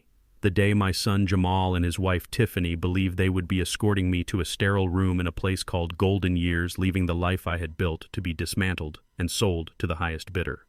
I felt a pang of sadness, a deep, aching sorrow for the man my son had become. But beneath the sadness there was no fear. There was only a calm, cold certainty, a sense of purpose that had been my constant companion for the past few weeks. Today was not an ending. It was a reckoning. I got up and dressed, not in the sweatpants and old t-shirt of a man defeated, but in a pair of crisp trousers and a freshly ironed button-down shirt. I made my way into the living room. The sight, even though I had orchestrated it, still took my breath away for a moment. It was empty. The grand sofa where we'd watched 50 years of television, the heavy oak coffee table I'd built, the bookshelves overflowing with Lena's novels. All gone. The only things left were the faint outlines on the walls where our family photos had hung for decades, pale ghosts of a life that was no longer there. The morning light streamed in through the large bay window, illuminating dust motes dancing in the vacant space. The room felt huge, like a grand empty ballroom waiting for a dance that would never come. I walked through the archway into the dining room, also empty. I ran my hand along the wall, my fingers finding the series of small pencil marks on the door frame, a faint ladder charting Jamal's growth from a small boy who barely reached my knee to a tall young man who towered over his mother. I remembered Lena's laughter as she'd stretch the measuring tape, Jamal standing on his tiptoes to try and gain an extra inch. So many celebrations, so many arguments, so many holidays had been shared around a table that was no longer there. The crystal chandelier Tiffany had coveted was gone, replaced by a simple bare bulb hanging from a wire. I continued into the kitchen. The granite countertops Tiffany had admired were bare. The spice rack Lena had filled with exotic flavors from her travels was gone. I could almost smell the ghost of her famous sweet potato pie, could almost hear her humming a tune as she kneaded dough on the butcher block island that now stood empty. For a moment the grief was sharp, a physical pain in my chest. This was more than just an empty house. This was the systematic erasure of a life, our life. But then I remembered her voice as clear as if she were standing beside me. It's just wood and stone, Caleb. We built it once, but the love, the memories, we carry those with us. They can't pack that into a truck. Her words were a balm to my aching heart, a reminder of the mission. This wasn't a surrender. It was a strategic withdrawal. Every piece of furniture, every painting, every rug had been moved over the past week by a small, discreet team of movers I had hired, men loyal to a friend of Maya Jones. They had worked in the quiet of the night, carefully wrapping and transporting 50 years of our life to a secure storage facility, while my son and his wife slept soundly, dreaming of their inheritance. The only piece of furniture I had left in the entire house was my old worn leather armchair, the one Lena always said was molded to the shape of my stubbornness. It sat alone in the middle of the empty living room, looking small and defiant. I walked over to it and sat down. By the front door was a single small duffel bag containing a change of clothes and my shaving kit. It was the perfect prop for the final act of my performance. I sat there in my solitary chair in my empty house, and I waited. I thought about Lena. I thought about the promise I had made to her. This wasn't an act of revenge. Lena wasn't a vengeful woman. This was an act of profound, painful love. It was a lesson, the final, most difficult lesson a parent can teach a child, the lesson of consequences. She had known that simply giving Jamal a lecture or cutting him off would do nothing. He had to feel the full, crushing weight of his own choices. He had to reach for the prize he had sacrificed his own father for, only to find it turned to dust in his hands. I didn't have to wait long. The crunch of tires on the gravel driveway announced their arrival. I heard 2 car doors slam, then another heavier van door slide open. The sound of voices, confident and cheerful. I closed my eyes and took one last deep breath, drawing strength from the memory of my wife's fierce love. I smoothed down my shirt, arranged my face into a mask of weary resignation, and prepared to greet the vultures. The storm had arrived, and I was ready. I heard their footsteps on the porch, followed by the sharp, impatient ring of the doorbell. I took my time getting up, letting my old bones protest, leaning heavily on the arms of the chair. I shuffled to the door, my movements slow and deliberate. When I opened it, the scene was exactly as I had pictured. Jamal and Tiffany stood on the porch, beaming, their faces glowing with a triumphant, proprietary glee. Behind them on the walkway stood 2 large men in matching blue jumpsuits, looking bored and impatient. And behind them, parked at the curb, was a moving truck, its large back door rolled open like a hungry mouth, ready to devour the remains of my life. "There he is," Tiffany chirped, her voice a little too loud, a little too bright. "Ready for the big day, Caleb. We're here to make everything as smooth as possible for you. No stress allowed today. She was radiating the smug satisfaction of a predator who had finally cornered her prey. I looked past her at the gaping maw of the truck. I let my face fall, my shoulders slump. A truck, I said, my voice a frail whisper. It all seems so final.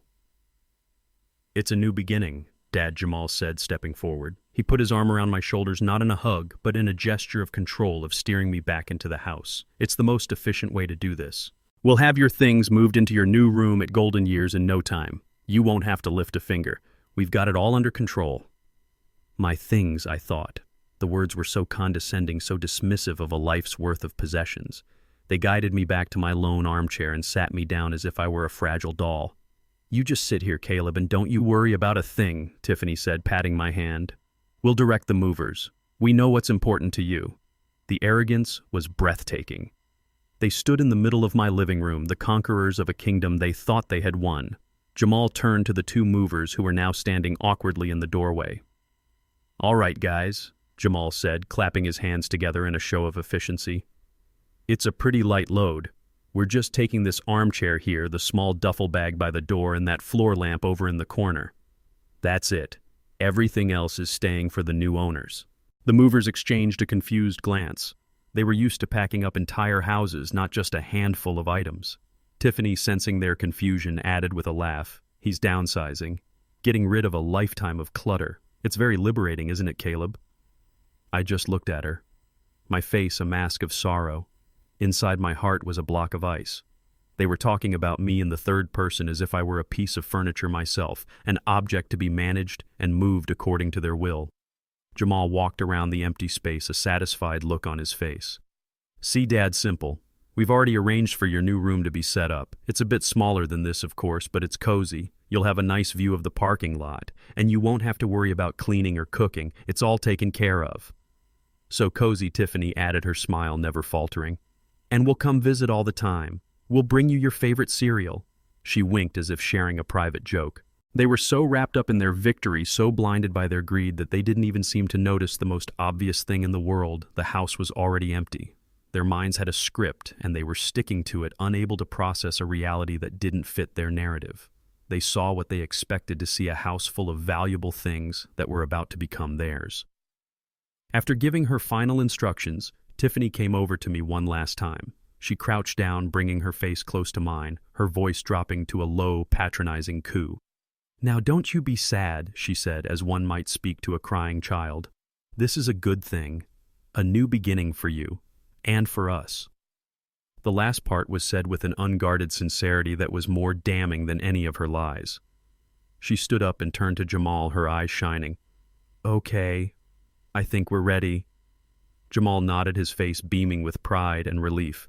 He turned to the movers who were still standing in the doorway, looking utterly baffled by the scene. All right, guys, he said, his voice full of a false, cheerful authority. Let's get started. Head on in. Jamal gestured grandly with his hand. All right, guys, he said, his voice full of a false, cheerful authority. Let's get started. Head on in.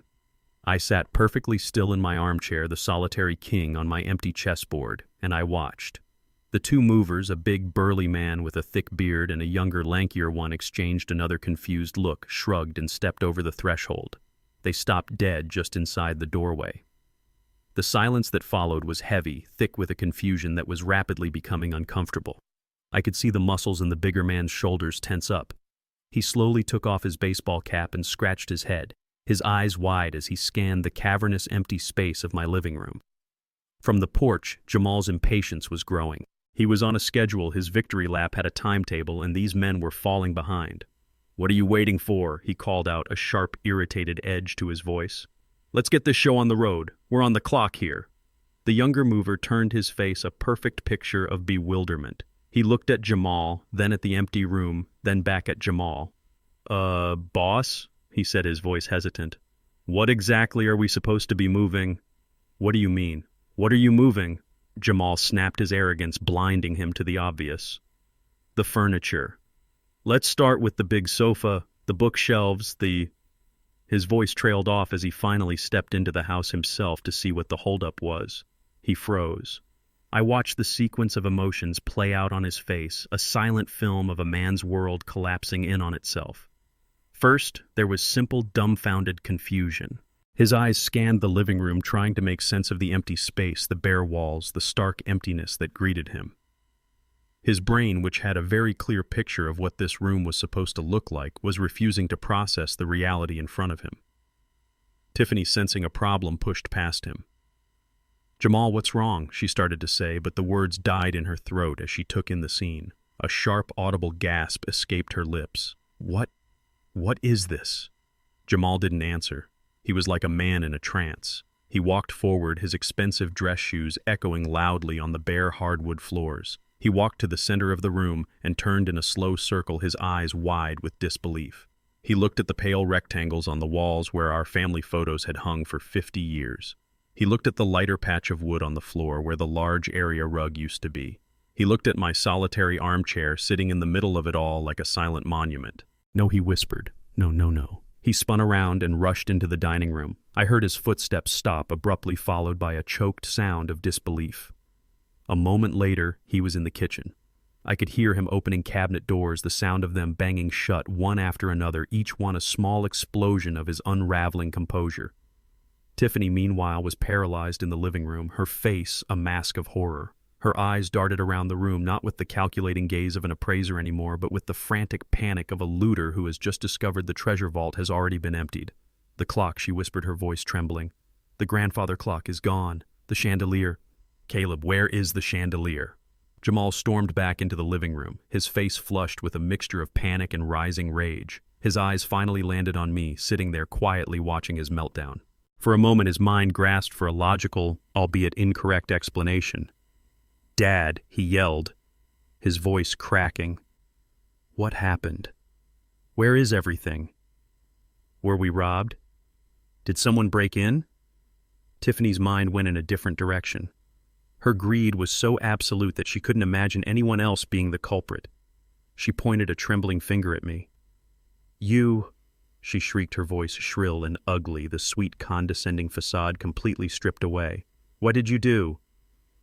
Where is all the furniture? Where is it, you old man?" That was my cue. The performance was over. The time for playing the frail, confused old man had come to an end. Slowly, deliberately, I placed my hands on the arms of my chair. I pushed myself up, not with the groaning effort of a feeble 75-year-old, but with a smooth, steady strength that seemed to surprise even me. I rose to my full height, my back straight, my shoulders back. The physical transformation was as shocking to them as any words I could have said. They both took an involuntary step back. I looked at my son, at his face contorted with rage and confusion. I looked at my daughter-in-law, her features twisted into an ugly mask of greed and hysteria. The pity I had felt for them was gone, replaced by a cold, hard clarity. I took a slow step towards them. My voice, when I finally spoke, was not the whisper they had grown accustomed to. It was the clear, steady voice of a man who was, for the first time in a long time, completely and utterly in control of his own house. Robbed. I said, my voice calm, but with an edge of steel they had never heard before. No son, nothing was stolen here. Everything was simply moved, according to plan. I paused, letting the words sink in, watching the confusion in their eyes deepen. My plan. I watched them, my son and his wife, their faces a mixture of panic and rage. They were cornered animals, their minds scrambling to understand how the trap they had so carefully set for me had just sprung shut on them instead. The two movers who had been paid to haul furniture were now the unwilling audience to a family drama that was rapidly spiraling out of their pay grade. They stood frozen in the doorway, their eyes wide, looking back and forth between me and my son. Plan. Jamal finally stammered the word, catching in his throat. What plan? What did you do, Dad? Where is all the furniture? He was still grasping for a logical explanation, his mind defaulting to the tangible, to the missing objects, unable to comprehend the larger, invisible game he had lost. Tiffany, however, was already a step ahead of him. Her greed gave her a sharper instinct for disaster. She wasn't asking about the furniture anymore. She was looking at my face, at the calm certainty in my eyes, and she knew this was about more than just missing tables and chairs. Jamal, shut up, she hissed, her eyes locked on me. Let him talk. I gave her a small, sad nod of acknowledgement. In her own predatory way, she was intelligent. I walked slowly over to the coffee table where the purchase agreement lay, the pen resting beside it like a surrendered weapon. I picked up the thick sheaf of papers, the document my son had proudly called a legally binding offer. I held it in my hands for a moment, feeling the weight of its uselessness. This document, I began, my voice calm and even, the voice of a man explaining a blueprint, is worthless. It's a very official-looking, very expensive piece of paper that documents an agreement to sell something that the seller doesn't actually own. Jamal's face flushed with anger. What are you talking about? It's your house. I have power of attorney. It's all legal. He was a real estate agent. This was an attack on his professional pride, the one thing he had left. No, son. It's not my house, I said gently. Not anymore. And it hasn't been for almost a year. I let the words hang in the air. The movers were now slowly backing out of the doorway, wanting no part of what was about to happen. Almost a year ago, I continued, my voice echoing slightly in the empty room. Your mother and I sat in a lawyer's office, and we placed this house, this property, and everything on it into the Vance Family Heritage Trust. I am the trustee and the lifetime beneficiary. But the house itself, the legal ownership of this building and this land, belongs to the trust. I cannot sell it. You cannot sell it. No one can. Its only purpose, as mandated by the trust your mother so brilliantly created, is to remain the Vance family home, to be preserved, not sold. Jamal shook his head, a desperate, dismissive laugh escaping his lips. A trust. A living trust. Dad, that doesn't mean anything. Those can be amended. They can be dissolved. That's just basic estate planning. I held up a hand to stop him. For the first time, I cut him off, and the shock on his face was profound. It's not a revocable living trust, son, I said, and I delivered the word that was the cornerstone of Lena's entire fortress. It's an irrevocable trust. A fortress, Jamal, with walls of solid legal steel. Your mother was very, very thorough. She knew you were good at your job, so she hired someone who was better. As if on cue, the doorbell rang again, its cheerful chiming sound a bizarre counterpoint to the tense, shattered atmosphere in the room. Jamal and Tiffany both jumped, their nerves frayed. I, however, was expecting it. Excuse me, I said politely. I walked to the door and opened it. Standing on the porch, looking sharp and professional in a dark pantsuit and holding her own leather portfolio, was Maya Jones. She gave me a small, reassuring nod and then looked past me, her eyes locking onto Jamal. Right on time, I said, stepping aside to let her in. Maya walked into the living room, her presence immediately commanding the space. She was the embodiment of a power that Jamal and Tiffany could not understand, a power based not on bluster and manipulation, but on intelligence, preparation, and the unassailable authority of the law. She walked directly to the center of the room and addressed my son, her voice professional, sharp, and utterly devoid of emotion. Mr. Vance, she said, and it took Jamal a moment to realize she was talking to him. I am Maya Jones, counsel for the Vance Family Heritage Trust. My client, Mr. Caleb Vance, has informed me of your attempt to fraudulently execute a sale on a property belonging to the trust. Fraudulently.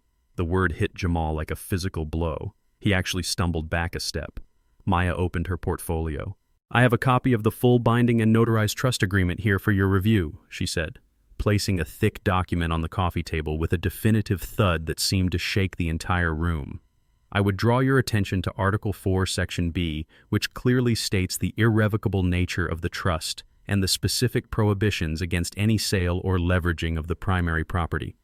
I also have a cease and desist letter which I am serving you now, ordering you to halt all proceedings related to this illegal sale. She handed him another envelope. He took it with a trembling hand, his face the color of ash. Any further action on your part or on the part of your prospective buyer, Maya continued, her voice like ice, will result in immediate legal consequences. We will pursue damages against you for breach of fiduciary duty, and we will not hesitate to report this matter to the State Real Estate Board, which I am sure would be very interested to learn about one of its agents attempting to commit real estate fraud against his own elderly father. She looked from Jamal's horrified face to Tiffany's, who looked as if she were about to faint. The first wall of Lena's fortress had just been revealed, and it was absolute. Jamal stood there holding the thick legal document as if it were a venomous snake. His face, which had been flushed with anger just moments before, was now a pale, ashen gray. The color had drained from it, leaving behind a mask of pure, uncomprehending shock. He looked from the papers in his trembling hand to Maya Jones, then to me, then back to the papers. He was a real estate agent. He lived and breathed contracts, clauses, and loopholes. And he knew with a certainty that was clearly terrifying him that the document he was holding was an ironclad legal cage and he was on the outside of it. Tiffany seemed to be in even worse shape. All the fight had gone out of her. She was staring blankly at the empty space where the grandfather clock used to be, her mind seemingly unable to process the scale of their miscalculation. The million-dollar prize they had been dreaming of, the solution to all their financial woes, had just evaporated into thin air. Finally, Jamal's shock curdled into a new, more desperate form of rage. He was a cornered animal, and he was going to lash out. He crumpled the cease and desist letter in his fist, the sound of the paper crackling unnaturally loud in the silent room. Fine, he spat the word laced with venom. He threw the crumpled paper onto the floor. Fine, you win. Keep the damn house. Let it rot around you for all I care. It was a blatant childish lie, the tantrum of a man who cared about nothing but the house. He took a step toward me, his eyes wild. But the money is a different story. That's not tied to the house. The will was clear, Henderson's will. It said the joint savings account passes to me. It's my inheritance. He wasn't trying to be clever anymore. This was raw, naked desperation. He was abandoning all pretense of caring for me and was simply making a frantic grab for the last remaining piece of the prize. "We're in trouble, Dad," he said, his voice dropping, attempting to shift from anger to a pathetic appeal for pity.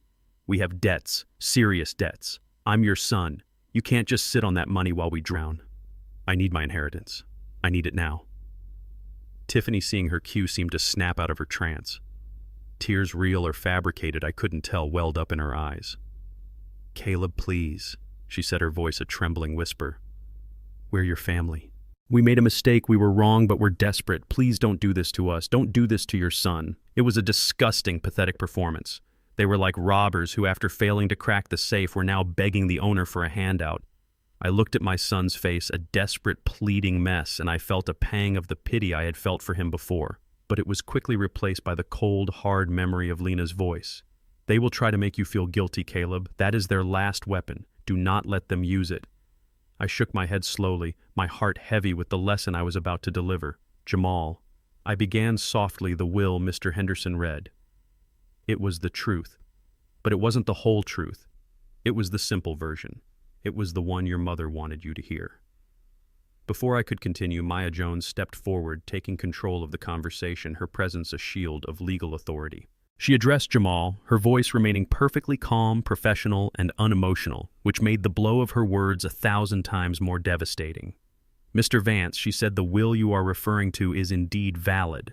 However, a will only governs the assets held personally by the deceased at the time of their passing.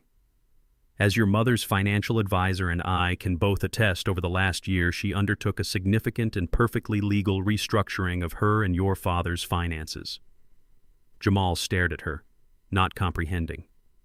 "Restructuring? What does that mean?" "It means," Maya continued, her voice cutting and precise, "that all significant liquid assets, including all savings accounts, all investment portfolios, and the specific joint account number 743B mentioned in Mr. Henderson's will, were legally transferred into the financial stewardship of the Vance Family Heritage Trust." A wave of nausea was visible on Jamal's face as he began to understand. Maya delivered the final clinical blow. "That joint account as of today contains a balance of $87.14, which is indeed your future inheritance. The rest of the funds, totaling over $760,000, are now, and have been for the better part of a year, assets of the trust. They are to be managed by the trustee, your father, according to the trust's strict bylaws, which I can assure you do not include bailing out family members from financial irresponsibility." It was done. The hope that had briefly flared in Jamal's eyes just moments before was extinguished completely and utterly. It wasn't just that they couldn't get the house. It was that there was no money. There was no inheritance. There was nothing. The entire fortune they had been banking on the foundation of their future plans and their arrogant behavior did not exist for them. Jamal stumbled back and sank onto the edge of the stairs, his head in his hands. Tiffany just stood there, her mouth hanging open, the fake tears on her cheeks already drying, leaving behind the stark, ugly truth of her greed. They had lost everything in the space of 5 minutes. The second wall of Lena's fortress had just been revealed, and it was just as high and just as impenetrable as the first. Jamal sat crumpled on the stairs, his head in his hands, a man whose entire world had been dismantled in the space of 10 minutes. Tiffany stood frozen in the middle of the empty living room, her mouth slightly agape, the fake tears on her cheeks having dried, leaving her face looking hollow and ghastly. The bravado, the anger, the pathetic pleading tears, it was all gone. All that was left was the stark, silent reality of their total and absolute defeat. They had lost. They had lost the house. They had lost the money. There was nothing left to fight for. For a long moment, the only sound was the quiet hum of the refrigerator from the empty kitchen. Maya Jones stood silently by the door, her job done, a respectful observer to the final painful act of this family tragedy. I looked at my son, my only child, so thoroughly broken, and my heart ached. There was no triumph in this, no sweet taste of victory. There was only a profound, soul-crushing sadness. It was Tiffany who finally broke the silence. Her voice was a hoarse, scratchy whisper, the sound of a person who had screamed herself hoarse on the inside. "So what then?" she asked, her vacant eyes finally focusing on me. "What happens to it all? The house? The money? You just..." "What?" "You just sit on it. You rattle around this empty house sitting on a pile of money until you die. And then what happens? It all goes to the government." Her question was so perfectly, so tragically her. Even in the face of total ruin, her mind could only operate in one way. Money was a thing to be had, to be spent, to be hoarded. The idea that wealth could have a purpose beyond personal enrichment was a concept so alien to her that she couldn't even fathom it. I shook my head slowly, a deep sense of pity washing over me again. Sit on it. No, Tiffany, that was never the point. Your mother didn't build a fortress to hide a treasure. She built it to protect a legacy. I took a step forward, my voice soft but clear, echoing slightly in the vast empty room. This house, you and Jamal, you see it as $1.2 million. A number. An asset to be liquidated. Your mother saw it as 50 years of laughter. She saw it as the place she brought her baby boy home from the hospital. She saw it as the kitchen where she taught him how to bake cookies. She saw it as the garden where she grew her roses. She saw it as a cornerstone of a community, a place of safety and warmth. And she wanted that to continue. She didn't want it torn down for soulless condos. She didn't want its value stripped and spent on country club memberships and luxury cars. I paused, letting the words sink in, a final indictment of their shallow materialistic world. So I continued, my voice growing stronger, filled with the pride and love I felt for my incredible wife. As per the primary directive of the Vance Family Heritage Trust, a directive that I, as trustee, am legally and morally bound to execute, this house is to be donated. Jamal's head snapped up. Tiffany's eyes widened in disbelief. Donated, she breathed.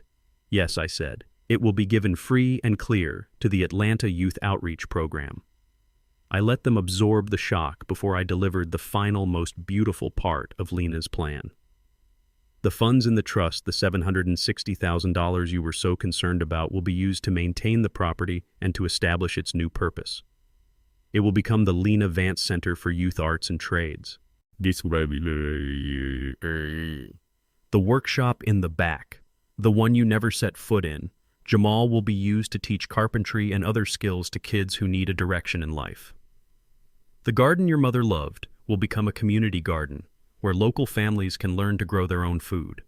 The rooms where you grew up, son, the rooms filled with memories you were so eager to sell, will now be classrooms, music rooms, a library, a safe haven for children who don't have one of their own. I looked at my son. His face was a wreck of conflicting emotions, shock, disbelief, and for the first time a flicker of what looked like shame. He was finally understanding the chasm between his own selfish desires and his mother's profound generosity. This reveal was not a financial blow. They already knew they couldn't get the house. This was a moral blow. It was a giant illuminated mirror held up to their greed, reflecting it back at them in its full, ugly monstrosity. They hadn't just tried to steal an asset. They had tried to destroy a legacy of kindness and community for their own selfish gain. There was nothing left for them to say. There was no argument to be made. They had been outmaneuvered not just legally, but morally. They had been playing a dirty game of checkers, and my Lena had been playing a beautiful, transcendent game of chess. I looked at my son, my heart aching for the boy he once was, and for the man he had failed to become. "That is your mother's legacy, son," I said softly, my voice thick with emotion. "Not a number in a bank account. A living, breathing part of the community she loved, a place that will help hundreds of children for years to come. That is what she was protecting. From you." The words settled in the empty room, a final, quiet testament to my wife's legacy. Jamal was still on the stairs, but he wasn't looking at me anymore.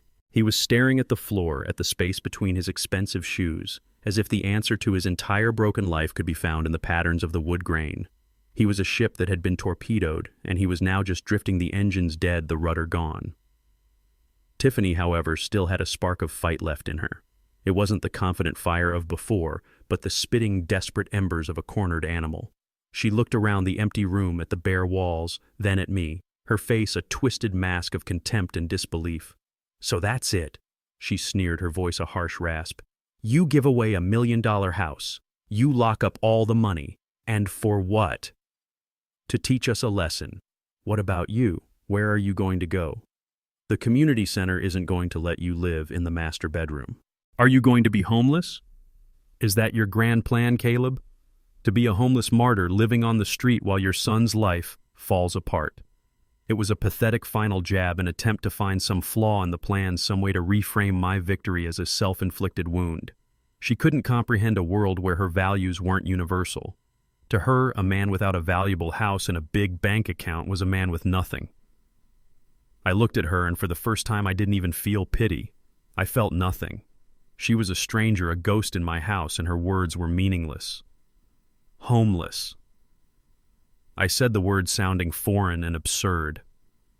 I reached into my trouser pocket and took out my old simple cell phone. It wasn't a fancy smartphone like theirs. It was a tool, not a status symbol. My hands, the hands of a carpenter, were steady as I swiped through a few screens. I found what I was looking for.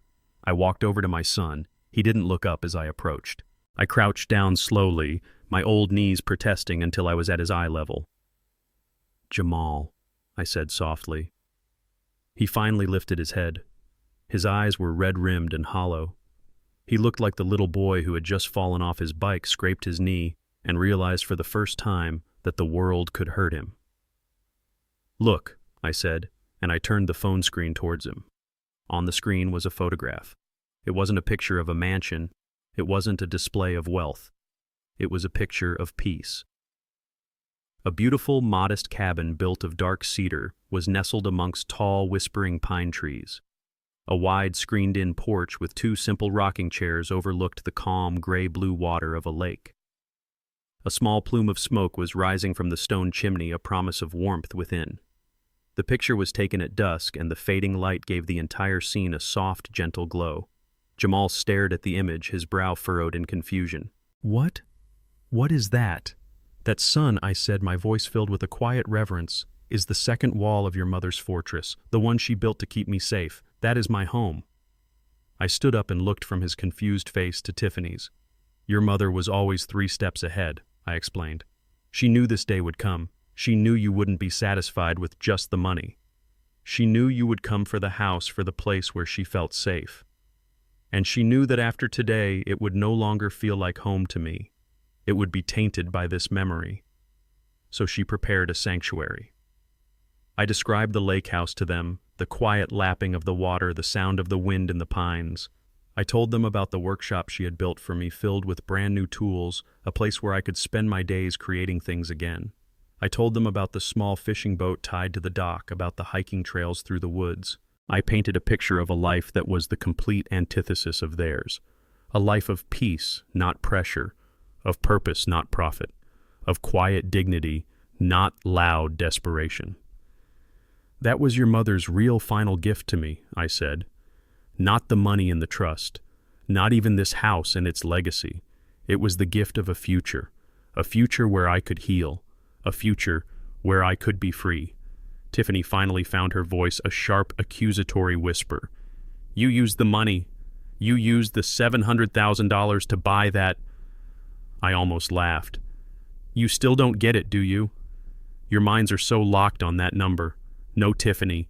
Your mother bought that house years ago with an inheritance from her own mother that you never knew about. She bought it through a company you'll never be able to trace. It's a ghost. It doesn't exist in your world of assets and liabilities. It's not a number on a balance sheet. It's a home. My home. The money in the trust is for the center and for my own simple living expenses. It's all accounted for. It's all protected. That was the final blow. The last desperate hope in their eyes died. Not only had they lost the prize they had been chasing, but they now had to confront the reality that there was a whole other world, a world of peace and contentment that was completely, utterly, and forever beyond their reach. They were looking at a picture of a life they couldn't have, a life built on values they didn't understand and could never possess. Maya Jones, who had remained a silent professional presence by the door, took a step forward. Her voice was quiet, but it signaled the end of the proceedings. "I believe our business here is concluded," she said. I took back my phone and slipped it into my pocket. I didn't look at my son again. I turned away from him and from Tiffany, and I walked to the bay window, looking out at the garden my Lena had so lovingly tended. The confrontation was over. The lesson had been delivered. I had won, but it was a quiet, somber victory. I was ready to leave the fortress behind. It was time to go to the sanctuary. I put the phone back in my pocket, the image of the peaceful lake fading from the screen. The truth of it, all of it, now hung in the air of the empty room, a heavy, suffocating blanket of consequences. Jamal and Tiffany were no longer angry. They were no longer scheming. They were hollowed out, two empty shells left on the shore after a storm. Jamal was still staring at the floor, but his gaze was vacant, unfocused. Tiffany's face was slack, her mouth slightly open, the last vestiges of her cunning and arrogance completely gone, replaced by a stark, blank despair. Maya Jones, ever the professional, saw that her part in this act was over. She gave me a slight, respectful nod. "Caleb," she said, her voice a quiet anchor in the tense silence, "I believe our business here is concluded. My car is waiting when you are ready." She turned and spoke to Jamal one last time, her tone crisp and final. "Mr. Vance, you will receive a formal invoice for the time and services of the movers you hired. I suggest you pay it promptly." And with that, she walked out, leaving the three of us alone in the echoing emptiness. I looked at my son. The man who had stood here an hour ago so full of cold confidence and righteous greed was gone. In his place was a broken boy looking small and lost in his expensive suit. I felt a final deep pang of sorrow for him, for the relationship we once had, and for the man he could have been. But I knew that any words I could say now would be meaningless. The lesson had been delivered. The rest was up to him. I walked over to the mantelpiece, the one I had built, the one Tiffany had appraised with her greedy eyes. I ran my hand over the dark, smooth oak, feeling the familiar grain under my fingertips. I thought of all the Christmas stockings we had hung there, the family photos that had graced its surface, the warmth of the fires that had blazed beneath it. This house was a living thing filled with the breath of 50 years of our life. And now it was time to let it go, to let it breathe a new kind of life for a new generation. I turned and picked up the small duffel bag by the door. It felt impossibly light. A whole life, I thought, and this is all I am taking with me. But then I remembered Lena's words. We carry the love, the memories, with us. My real possessions weren't in a truck. They were safe inside me. I walked towards the door, towards my new life. As I reached the threshold, I passed the two movers who were still standing there, their faces a mixture of confusion and annoyance. The bigger one, the one with the beard, stepped into my path. "Hey, hold on a minute, old man," he said, his voice a low grumble. "What about us? We drove our truck all the way out here. We're on the clock. Who's paying for this?" I stopped. I didn't look at him. I looked past him through the open doorway to where my son was now slowly getting to his feet, his face ashen. I met his hollow eyes one last time. "You'll have to ask the man who hired you," I said, my voice quiet but carrying the unmistakable weight of finality. I was handing him the first bill for his new life, a life built on the consequences of his own actions. I stepped past the mover and out onto the porch. The bright Georgia sun hit my face and I had to squint for a moment. The air felt fresh, clean. It felt like freedom. I did not look back. I walked down the familiar stone steps my own hands had laid, and I did not look back. I walked along the cracked sidewalk past the rose bushes Lena had planted, and I did not look back. A simple dark blue sedan was parked at the curb. Maya Jones was in the driver's seat. She gave me a small supportive smile as I opened the passenger door and got in. The seat was comfortable. The car was quiet. As she pulled away from the curb, I allowed myself one final glance, not in the rearview mirror, but through the side window. I saw the scene I was leaving behind, a tableau of ruin. My son and my daughter-in-law standing on the lawn of a house that was no longer theirs, looking small and lost. The two movers were now confronting Jamal, their body language angry and demanding. The big empty moving truck was parked at the curb, a monument to their failed coup. It was a sad, pathetic sight. But as Maya turned the corner and the house disappeared from view, I did not feel sadness. I did not feel anger. I did not even feel triumph. I felt a quiet, profound sense of peace. The curtain had fallen on my old life. The fortress Lena had built had served its purpose. It had protected her legacy. And now I was free. I turned my face forward, looking down the open road towards the sanctuary that was waiting for me. And for the first time since Lena had closed her eyes, I felt the unmistakable, gentle stirring of a new beginning. The car ride back to their sprawling, ostentatiously modern house in the suburbs was silent. It was a heavy, suffocating silence, thick with unspoken accusations and the bitter taste of ruin. The sleek silver Lexus, which had felt like a chariot of triumph on the way to my house, now felt like a hearse carrying the corpse of their ambitions. Jamal drove his hands, gripping the steering wheel so tightly his knuckles were white, his eyes fixed on the road, seeing nothing. Tiffany sat in the passenger seat, staring out the window, her face a frozen mask of disbelief. The triumphant, gloating couple who had left my house an hour before had been replaced by two strangers trapped together in a shared catastrophe. They didn't speak as they entered their house, a place with soaring ceilings, vast white walls, and minimalist furniture that looked impressive but offered no comfort. The house was a reflection of their lives, a beautiful, expensive facade built on a foundation of crushing debt. For the past few months, they had seen my home as the solution, the final massive infusion of capital that would solidify their precarious lifestyle and launch them into the next tier of social status. Now that solution was gone, and all that was left were the problems. Jamal immediately went to the wet bar and poured himself a large glass of whiskey, his movements stiff and robotic. Tiffany stood in the middle of the cavernous living room, her arms wrapped around herself as if she were cold. The first domino fell the next morning. Jamal's phone, which had been silent on the glass coffee table, began to buzz. The caller ID read Amex Platinum Services. He ignored it. It buzzed again a minute later. He ignored it again. "Aren't you going to get that?" Tiffany asked, her voice flat, devoid of its usual melodic charm.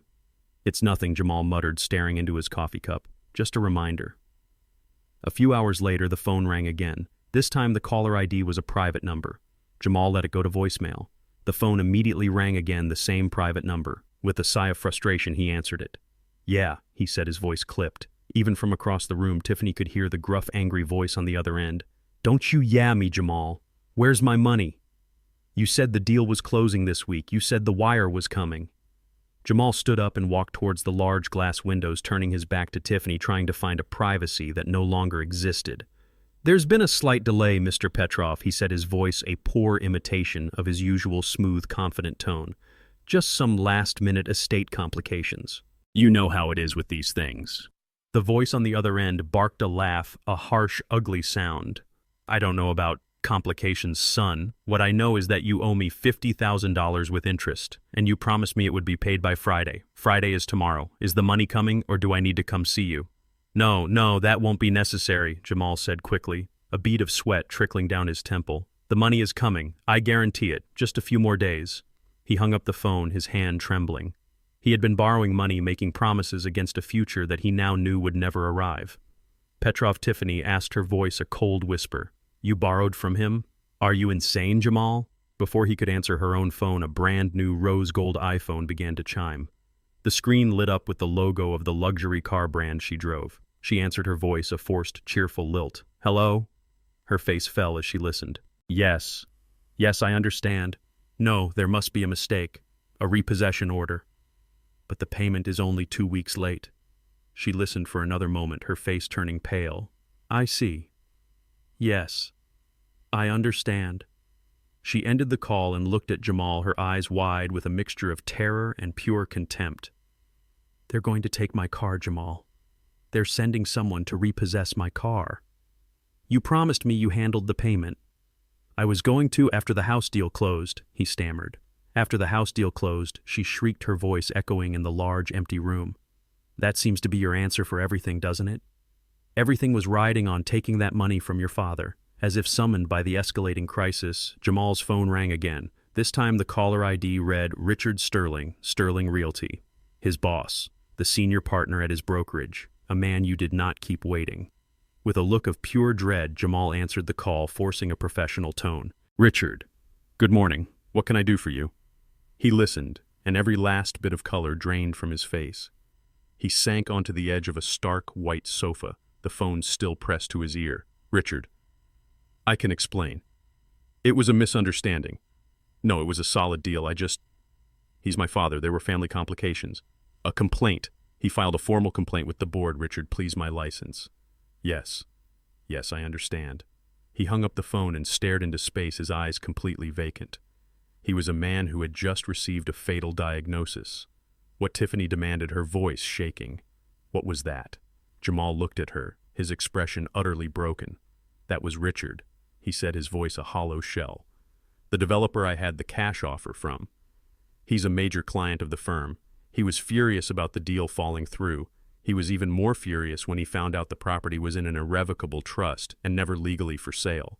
He thinks I tried to use him to commit fraud. He filed a formal complaint with the state real estate board. Richard has suspended my license pending an investigation. He had done it. In his desperate, greedy rush to secure a future he felt he was owed, he had systematically destroyed his present. The dominoes were falling one after another, a cascade of ruin that had been set in motion by his own hand. He was in debt to dangerous people. His wife's car was about to be taken, and his career, the very foundation of his fragile, arrogant identity, was in flames. He sat there in his beautiful, expensive house that now felt like a tomb, the walls closing in on him, and he finally truly understood. He had not just been outsmarted, he had been annihilated. He sat there in his beautiful, expensive house that now felt like a tomb, the walls closing in on him, and he finally truly understood. He had not just been outsmarted, he had been annihilated. For a long time he didn't move. He just stared at the blank television screen across the room, seeing nothing but the reflection of a broken man. The silence in the house was absolute, a dead, heavy quiet that was a universe away from the peaceful silence of my home. This was the silence of a vacuum, the silence of ruin. Tiffany, who had been standing frozen by the window, was the first to move. She walked slowly, deliberately to the wet bar and poured herself a glass of water, her movements stiff and controlled. She took a long, slow sip. The panic that had consumed her had been replaced by something far more dangerous, a cold, clear, calculating rage. She placed the glass down on the marble countertop with a soft click and turned to face her husband. "So, this is it," she said, her voice devoid of any warmth, any emotion. It was as flat and as sharp as a shard of glass. "This is your brilliant plan.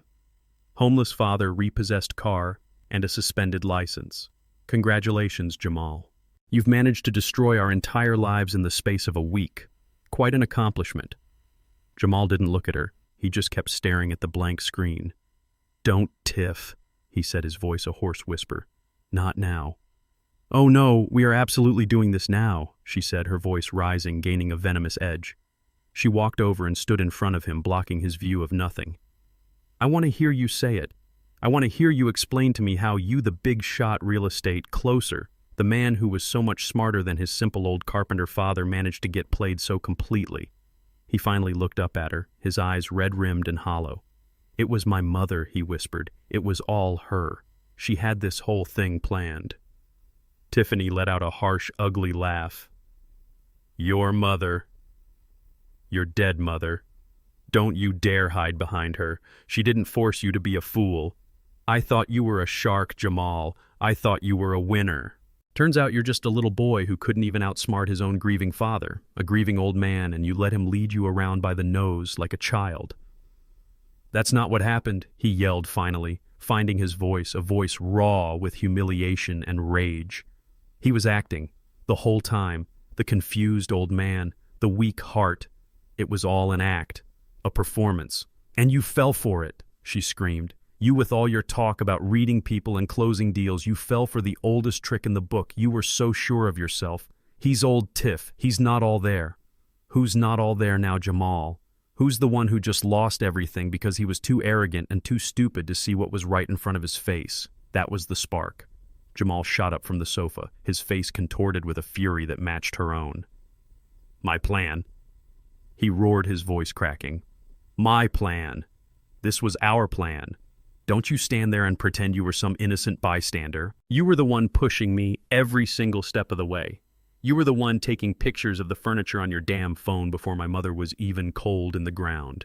You were the one whispering about appraisals and bridge loans and how much the chandelier was worth. He was in her face now, his voice a torrent of blame and resentment. This was never about caring for my dad. This was about your country club membership. This was about your next trip to Aspen. This was about that ridiculous car that's about to be towed out of our driveway. Don't you dare stand there on your high horse and pretend this was all me. I was supporting my husband, she shrieked back. I was supporting the life you promised me, the life you said we were going to have once we finally got what we were owed. Owed? He laughed, a bitter, broken sound. We weren't owed anything. That was the lesson. That's what my mother was trying to teach me, and I was too stupid and too blinded by you and all this stuff. He gestured wildly around the room at the expensive art on the walls, at the minimalist Italian sofa. This was your dream, Tiffany, not mine. I was fine before I met you. I was happy. You were a mid-level agent living in a 2-bedroom condo. She spat. I gave you ambition. I gave you a life. You gave me debt, he yelled.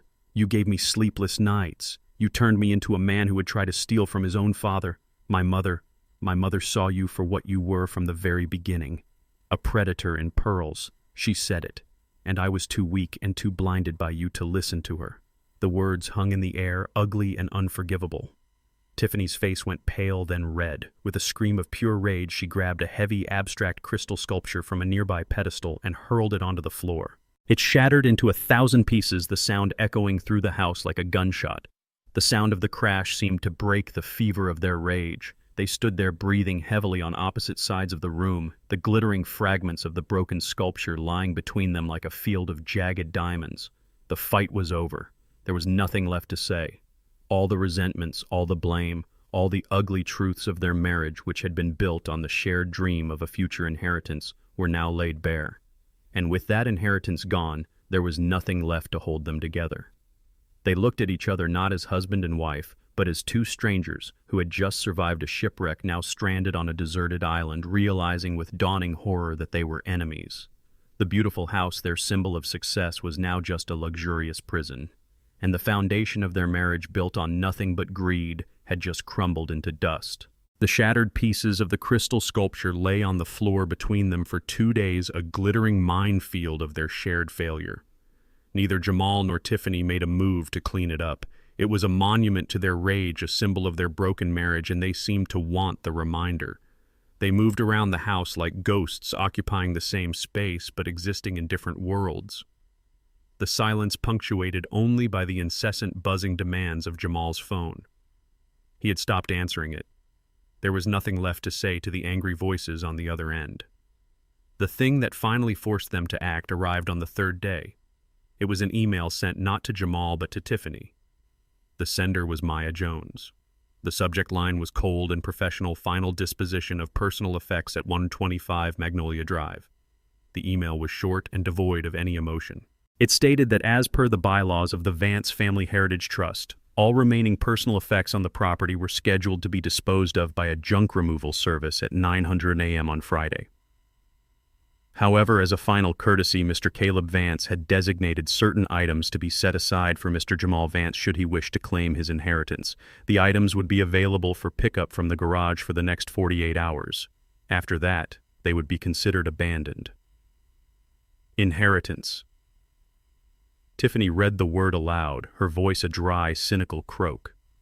She looked at Jamal, who was slumped on the white Italian sofa, staring at the shattered sculpture. He's dangling something in front of us. What do you think it is?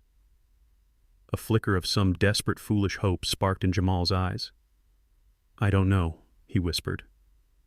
Maybe he felt bad. Maybe he left something for us. The coin collection. My mother's jewelry. He can't have moved everything.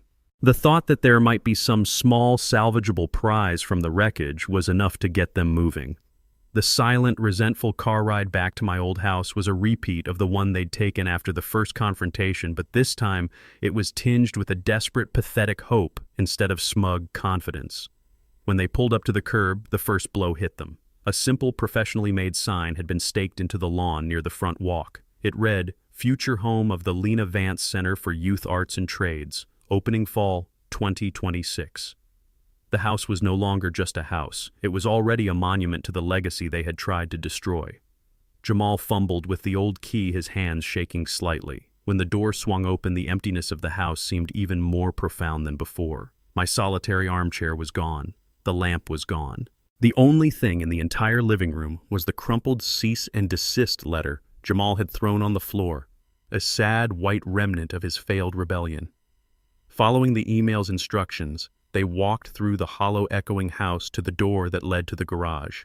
It was a space they had rarely entered, a place that smelled of sawdust oil and my fatherly projects. It was my space. Jamal hesitated for a moment, his hand on the doorknob. "What if it's a trick?" he whispered to Tiffany. "What more can he possibly do to us, Jamal?" she said, her voice weary. "Just open the door." He opened it. The garage was dark and musty. He fumbled for the light switch, a single bare bulb flickering to life, casting long, distorted shadows. In the center of the garage, where my old workbench used to be, was a large, misshapen pile covered by a dusty canvas tarp. For a moment, their hearts beat faster. A pile. It was something. It was tangible. Jamal walked forward slowly, his footsteps hesitant. He reached for the corner of the tarp, his desperation warring with his dread. He took a deep breath and pulled it back. And there it was. Their inheritance. It was a mountain of junk. Not valuable antiques, but the true detritus of a long life lived. Stacks of old, yellowed National Geographic magazines from the 70s, their spines broken. 3 boxes of chipped and mismatched coffee mugs. A tangle of old fishing rods with snarled lines. My old, worn-out gardening boots caked with 50 years of Georgia clay. A rusty, broken lawnmower. A pyramid of half-empty paint cans. A collection of threadbare blankets that the dog used to sleep on. Piles of old vinyl records with torn sleeves, not the rare jazz collectibles, but old scratched Christmas albums and forgotten pop hits. It was everything that was too worn out to be useful, but had been kept for a sentimental value that was now meaningless. It was the physical manifestation of worthless. Tiffany just stared, her mouth agape. Jamal slowly circled the pile, his eyes scanning the worthless objects, his face a mask of utter disbelief. This couldn't be it. It had to be a joke. Then he saw it. Perched on the very top of the junk pile was a small, shoebox-sized wooden box. It was a simple, unadorned pine box I had made years ago. With trembling hands, he reached up and took it down. This had to be it. The jewelry, the coins, the last piece of the prize. He opened the lid. Inside there was no velvet lining. There was no treasure. There was only a single folded piece of notepaper. He picked it up. It was a handwritten note from me. It didn't say much. It wasn't angry. It wasn't gloating. It was simple, and in its simplicity, it was the most devastating blow of all.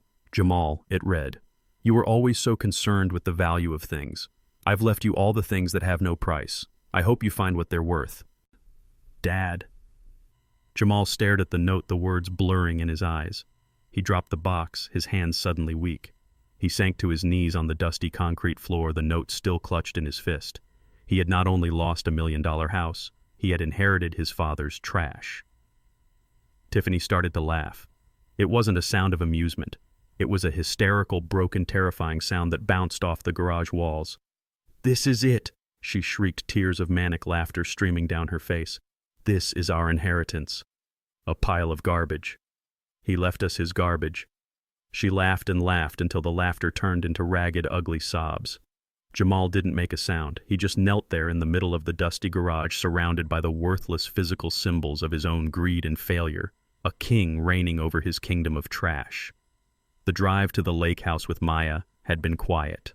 I had watched the familiar streets of Atlanta give way to the sprawling suburbs, and then to the green rolling hills of North Georgia. Each mile put more distance between me and the wreckage of my old life. I didn't feel sad, I didn't feel angry, I just felt empty, a blank slate. When we finally pulled down the long gravel driveway and the cabin came into view nestled in the pines, I felt a flicker of something, a tiny spark in the cold darkness of my grief. It was the flicker of peace. The first few days were a blur. I spent my time walking by the lake, sitting on the screened-in porch, watching the sun set over the water and exploring the small cabin that was now my home.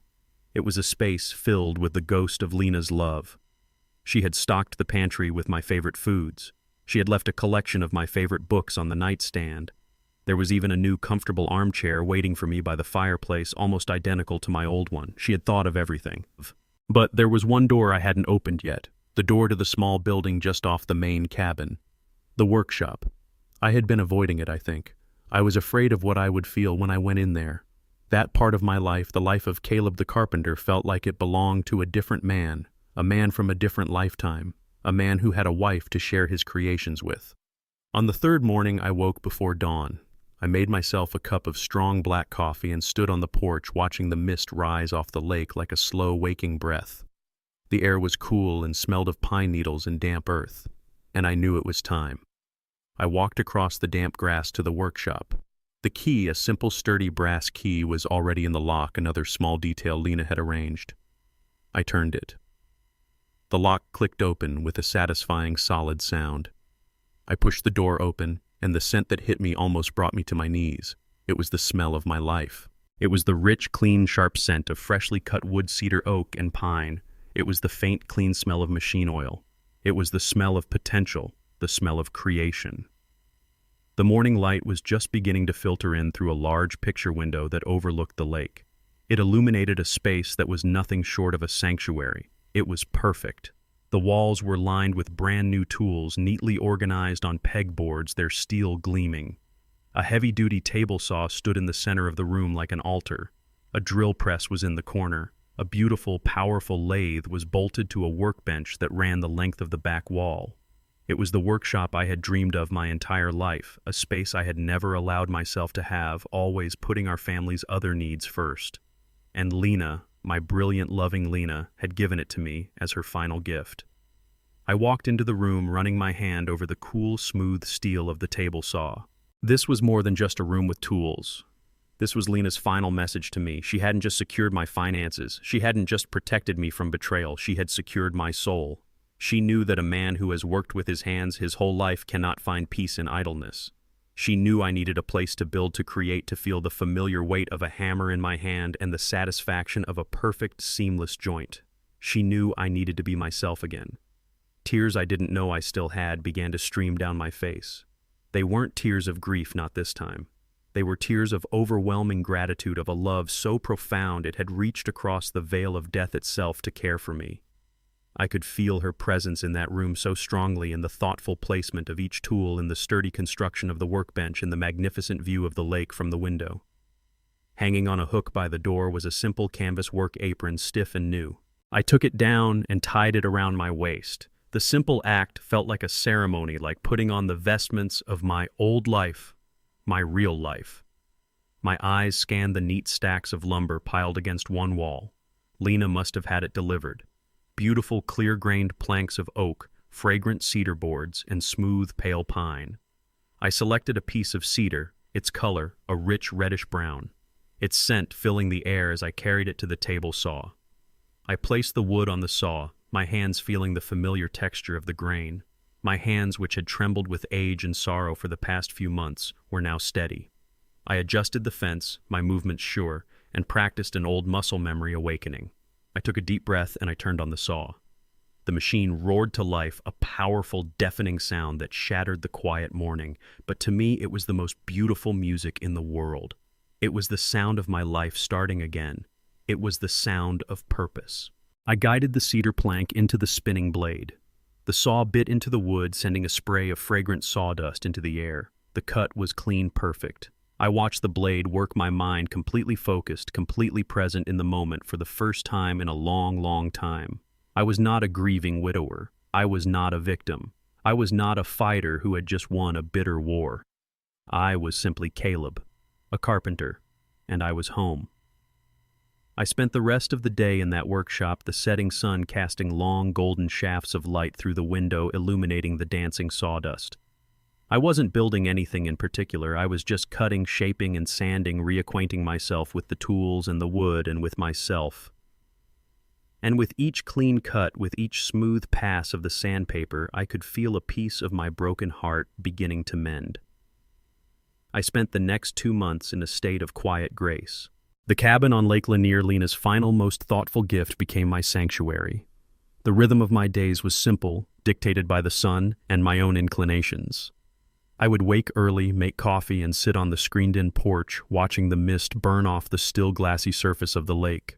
The only sounds were the lapping of the water against the shore and the cry of a distant loon. After breakfast, I would go to my workshop. The scent of cedar and sawdust filled my lungs, a scent I hadn't realized I had missed so dearly. I worked with my hands again, not out of necessity, but for the sheer joy of it. The feel of a sharp plane gliding over a piece of oak, the satisfaction of a perfectly cut dovetail joint. These simple things began to stitch the frayed edges of my soul back together. I built a small bookshelf for Lena's poetry books. I built 2 new sturdy rocking chairs for the porch. I was building a new life, one piece of wood at a time. The grief for Lena was still there, a constant gentle ache in my heart, but it was no longer a crushing weight. It was a companion now, a soft, sad melody playing in the background of my newfound peace. I had not spoken to Jamal since the day I left the house in Atlanta. I didn't know what had become of him and Tiffany, and a part of me didn't want to know. Maya had handled the final legalities of the house donation, and the first fundraiser for the Lena Vance Center was scheduled for the fall. I had closed that chapter of my life. Then one evening, as I was sitting on the porch, watching the sun dip below the trees, painting the lake in hues of orange and purple, my phone rang. It was an unfamiliar number with an Atlanta area code. My first instinct was to ignore it. I didn't want anything to disturb the quiet peace I had so carefully constructed. But some impulse, some lingering thread of fatherly instinct made me answer. "Hello," I said. There was silence on the other end, just the faint sound of ragged breathing. "Hello," I repeated a little more firmly. "Dad." The voice was so broken, so stripped of its usual confidence that I almost didn't recognize it.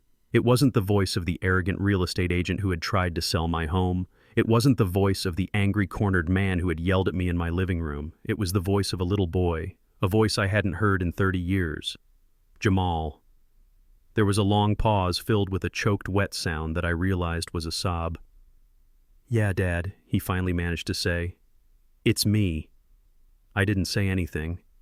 I just sat there in my rocking chair listening to my son weep on the other end of the line. I didn't know what to say. There were no words for the chasm that lay between us.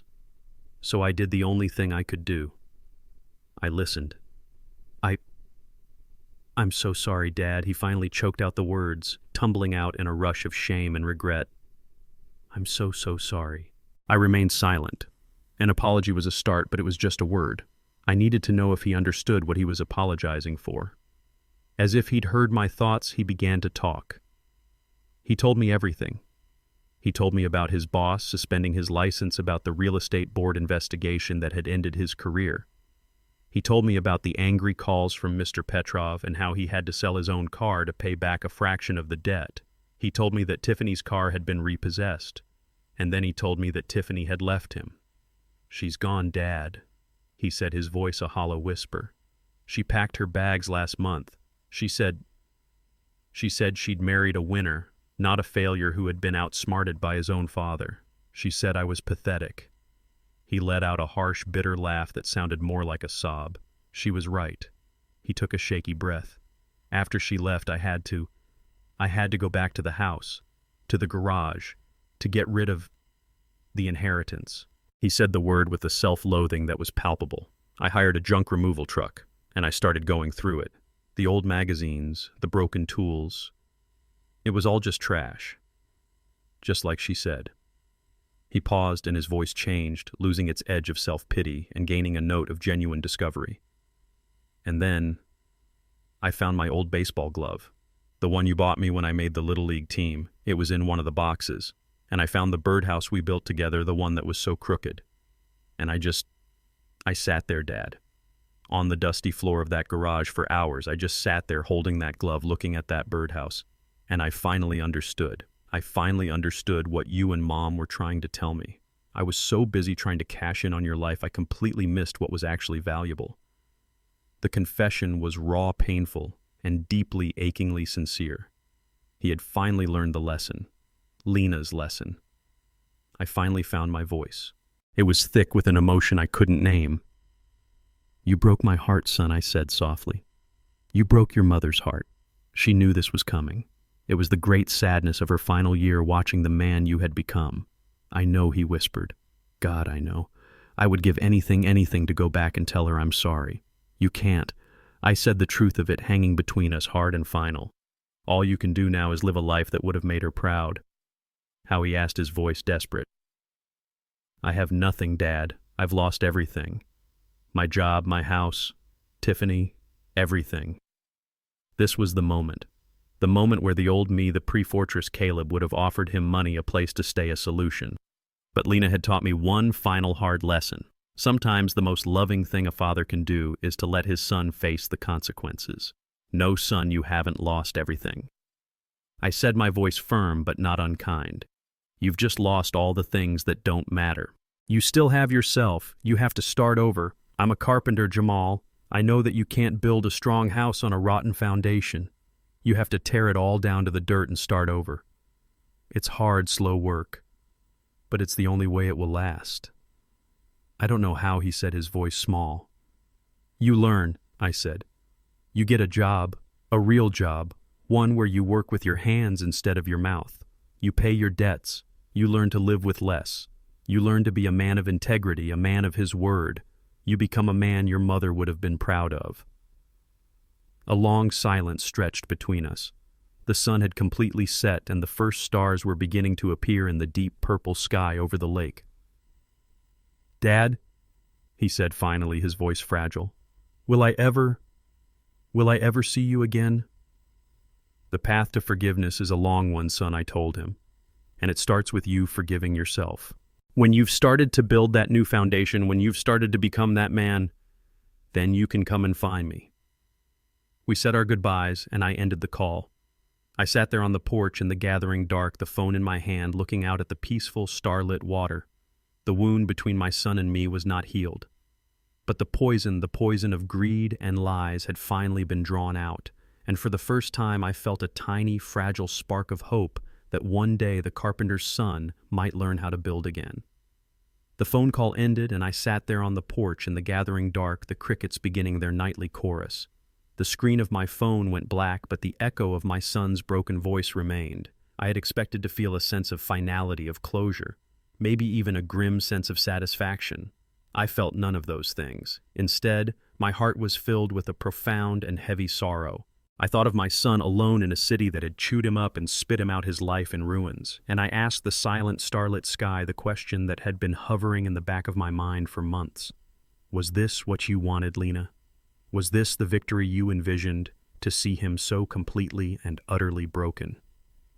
For a moment I let the thought take hold. Revenge. It was a simple, ugly, and deeply human explanation for everything that had happened. Lena, my wise and loving wife, using her final months to orchestrate a devastating posthumous revenge on the son who had disappointed her and the daughter-in-law who had tried to exploit her. It was a compelling story. It made a certain kind of brutal sense. She had taken everything from them, the house, the money, their status, their marriage. It was a total annihilation, a scorched earth campaign against their greed. But as I sat there rocking slowly in the chair I had built with my own hands, I knew in my soul that it wasn't true. Lena was not a vengeful woman. She was a builder, a nurturer, an accountant who believed in balanced ledgers and elegant solutions. Revenge was too messy, too chaotic. It was an act of passion, not of intellect. And Lena's plan, above all else, was intelligent. I began to deconstruct it in my mind, not as a series of attacks, but as a series of lessons. The house. She hadn't just locked it away in a trust to keep it from them. She had given it a new purpose. The Lena Vance Center for Youth Arts and Trades. It wasn't an act of denial, it was an act of affirmation. She was showing Jamal what a home's true value was, not as an asset to be liquidated, but as a legacy to be shared, a place to build community, to foster hope. It was a direct public contrast to his selfish private ambitions. It was a lesson in generosity. The money. She hadn't just hidden it to punish him. She had removed the poison that was corrupting his soul. As long as the promise of that massive inheritance existed, Jamal would never have to stand on his own 2 feet. He would always be waiting, scheming, taking shortcuts. By removing the safety net, she had removed his excuses. She had forced him for the first time in his adult life to face the world without the promise of unearned wealth. It was a terrifying gift, but a gift nonetheless. It was a lesson in self-reliance and the inheritance, that final, cruelest-seeming gesture, the pile of junk in the garage. For weeks I had thought of that as a final, deserved insult. But now, thinking of Jamal's broken voice on the phone, his words about finding his old baseball glove, the crooked birdhouse, I saw it differently. It wasn't a punishment. It was a final, desperate plea. It was Lena, through me, telling him to look past the price tags and the appraisals and to find the things that were truly valuable. The memories of a father and son covered in sawdust, building something together. The echo of a childhood spent in a home filled with love, not just assets. It was a lesson in value. I leaned my head back and looked up at the vast, star-dusted sky. I finally understood. Lena's plan was not a fortress designed for war. It was a crucible, a carefully constructed vessel designed to withstand immense heat and pressure. She had placed our son inside it, not to destroy him, but to burn away the impurities, the greed, the arrogance, the weakness, and to see what, if anything, of the good man she knew was still inside remained. It was an act of terrible, painful, and profound love. It was the love of a mother who was willing to allow her son to be destroyed in the desperate hope that he might be reborn from the ashes. She had known that this was the only way.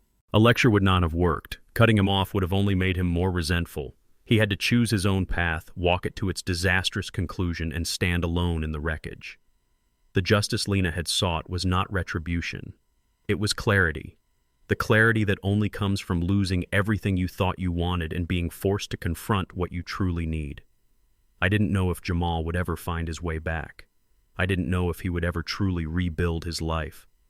But I knew that for the first time, he had a chance, a real chance. And that chance had been given to him by the mother he had so thoroughly betrayed. That was Lena's justice. It wasn't the justice of a judge, but the justice of a parent, a painful, heartbreaking lesson rooted in a love that was fierce enough to break her own son's heart in the hope of one day making it whole again. A month has passed since the phone call. A month of quiet days and peaceful nights. The autumn leaves have begun to turn, painting the shoreline of the lake in brilliant shades of crimson and gold. I spend my days in the workshop, the scent of cedar, a constant comfort, the hum of the lathe, a gentle companion. The grief for Lena is a part of me now, a soft, quiet ache that reminds me of the depth of our love, not just the pain of its absence. I have found the peace she wanted for me.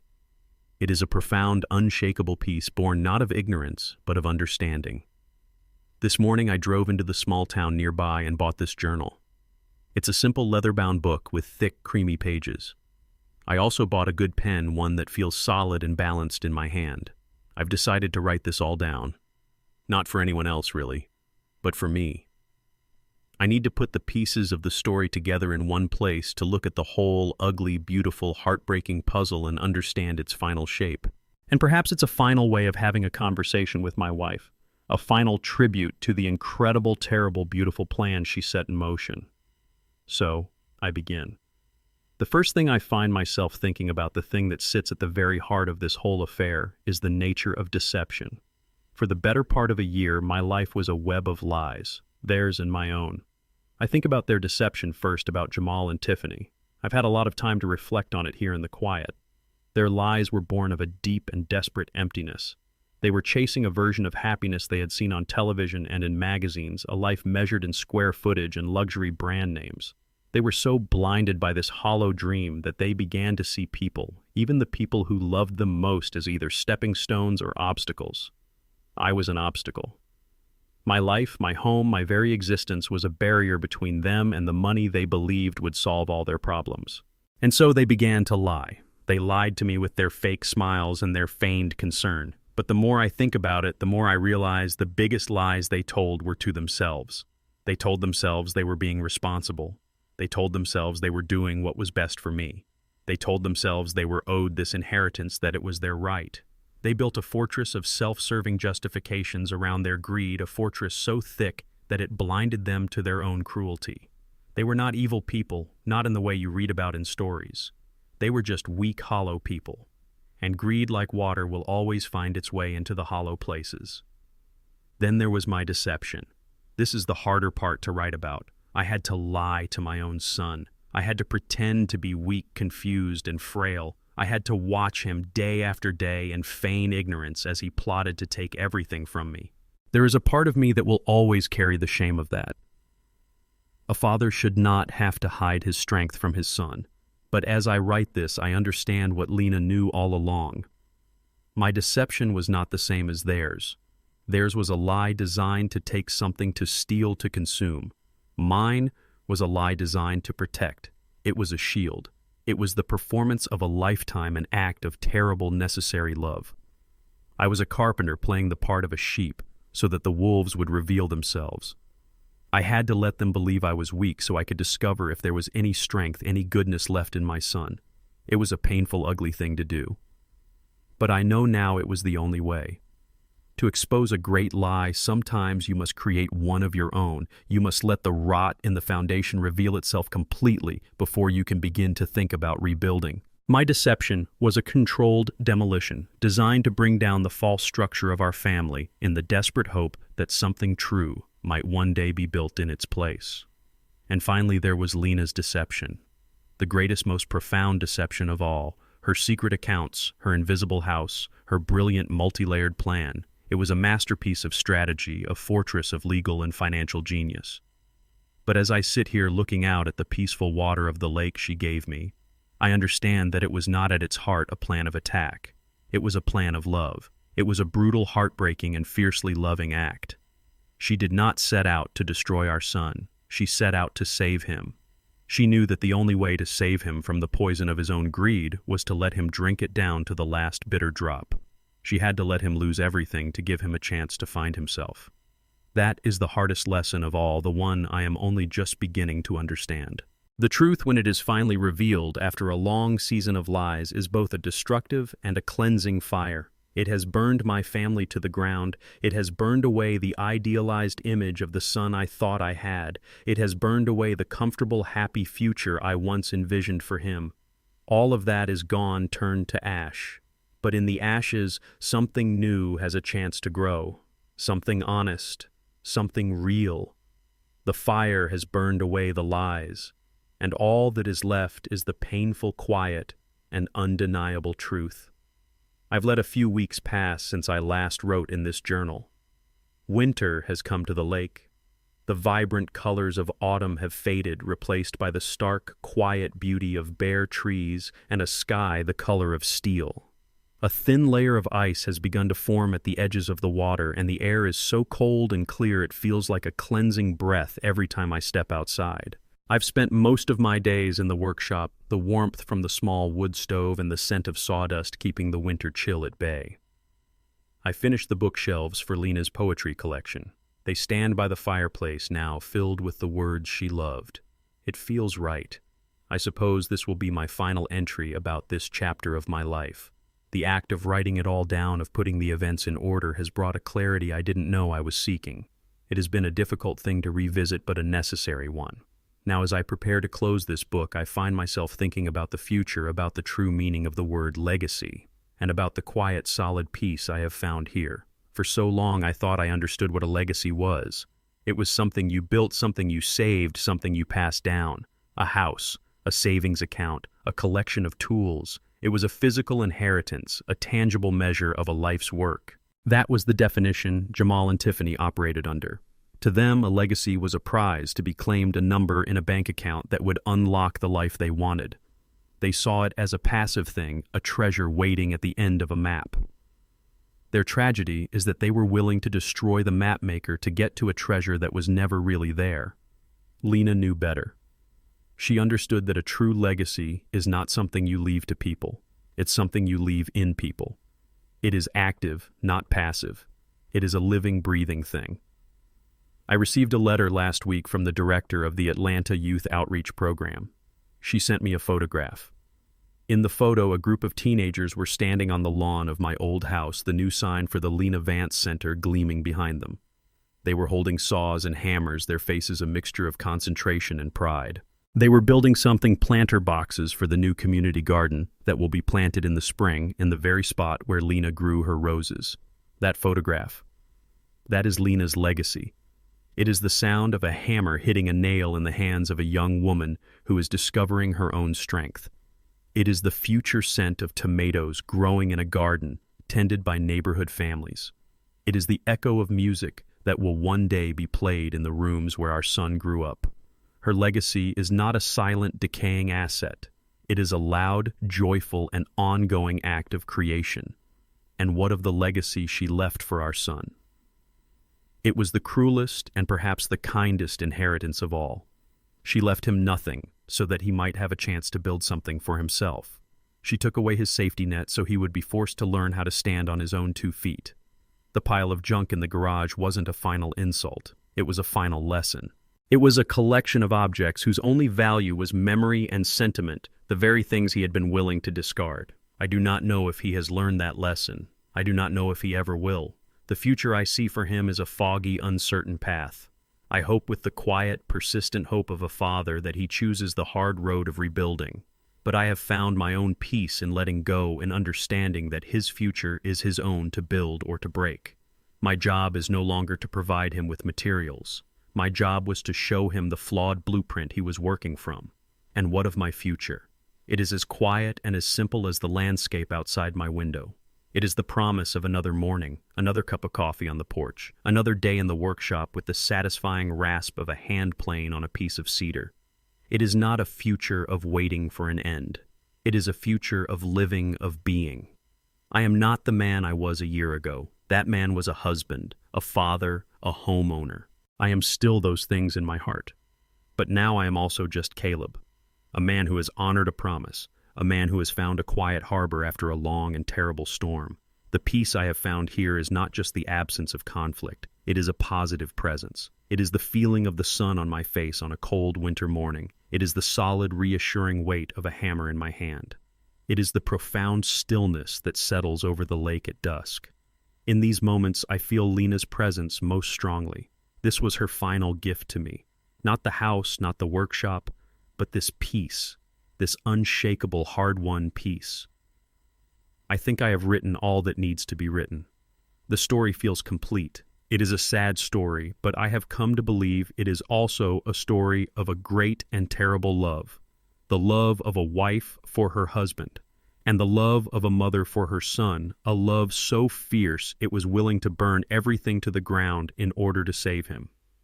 I will close this journal now. The fire in the wood stove is burning low and the lake is disappearing into the evening mist. The story is told, and I am at last at peace. So that's my story. I've written it all down in this journal just as it happened. The fire in the wood stove is burning low, and outside the first snow of winter has begun to fall, covering the world in a blanket of clean, quiet white. It feels fitting, a new season, a clean slate. Looking back on it all, I see now that this was never just a story about a house or about money. It was a story about blindness. Greed is a kind of blindness. It made my son look at his home and see only its market value. It made him look at his father and see only an obstacle. It made him look at his mother's legacy and see only a number in a bank account. He was so blinded by the life he thought he was owed, he couldn't see the beautiful life he already had. He couldn't see that the real treasure wasn't in the house. It was in the love that had built it. I also learned something about strength. For most of my life, I thought strength was in my hands, in the wood I could shape, in the things I could build. Lena taught me that true strength is quieter than that. It's the strength to be patient when you want to scream. It's the strength to be silent and observe when you want to fight. It's the strength to follow a difficult plan, to play a painful part, all in the service of a greater love. I had to become a weak man in order to find the deepest strength I have ever known. And finally, I learned about legacy. A legacy isn't something you leave behind in a will. It isn't a number passed down from one generation to the next. A true legacy is active. It's the sound of children learning a trade in a workshop. It's the taste of a tomato grown in a community garden. It's the lesson a father gives a son, no matter how painful, in the hope that he might one day become a better man. The inheritance my son was so desperate for left him with nothing but a pile of trash. The legacy my wife built will echo in our community for years to come. If there's one thing I've learned from all this, one piece of advice I could pass on from my 75 years, it's this. I learned that the truest inheritance isn't found in property deeds or bank statements, but in the wisdom to protect your peace. My wife Lena didn't just leave me assets, she left me a blueprint for dignity. She taught me that silence can be a fortress and patience a weapon. True wealth is building a legacy that greed cannot tarnish, and spending your final years in a home built not just with wood and nails, but with foresight, love, and impenetrable peace. Sometimes protecting what you've built means letting go of those who only see its price tag. What about you? Have you ever had to find a quiet strength you didn't know you had, or redefine what legacy means to you? I'd really love to hear your thoughts in the comments below. Thank you for listening to my story.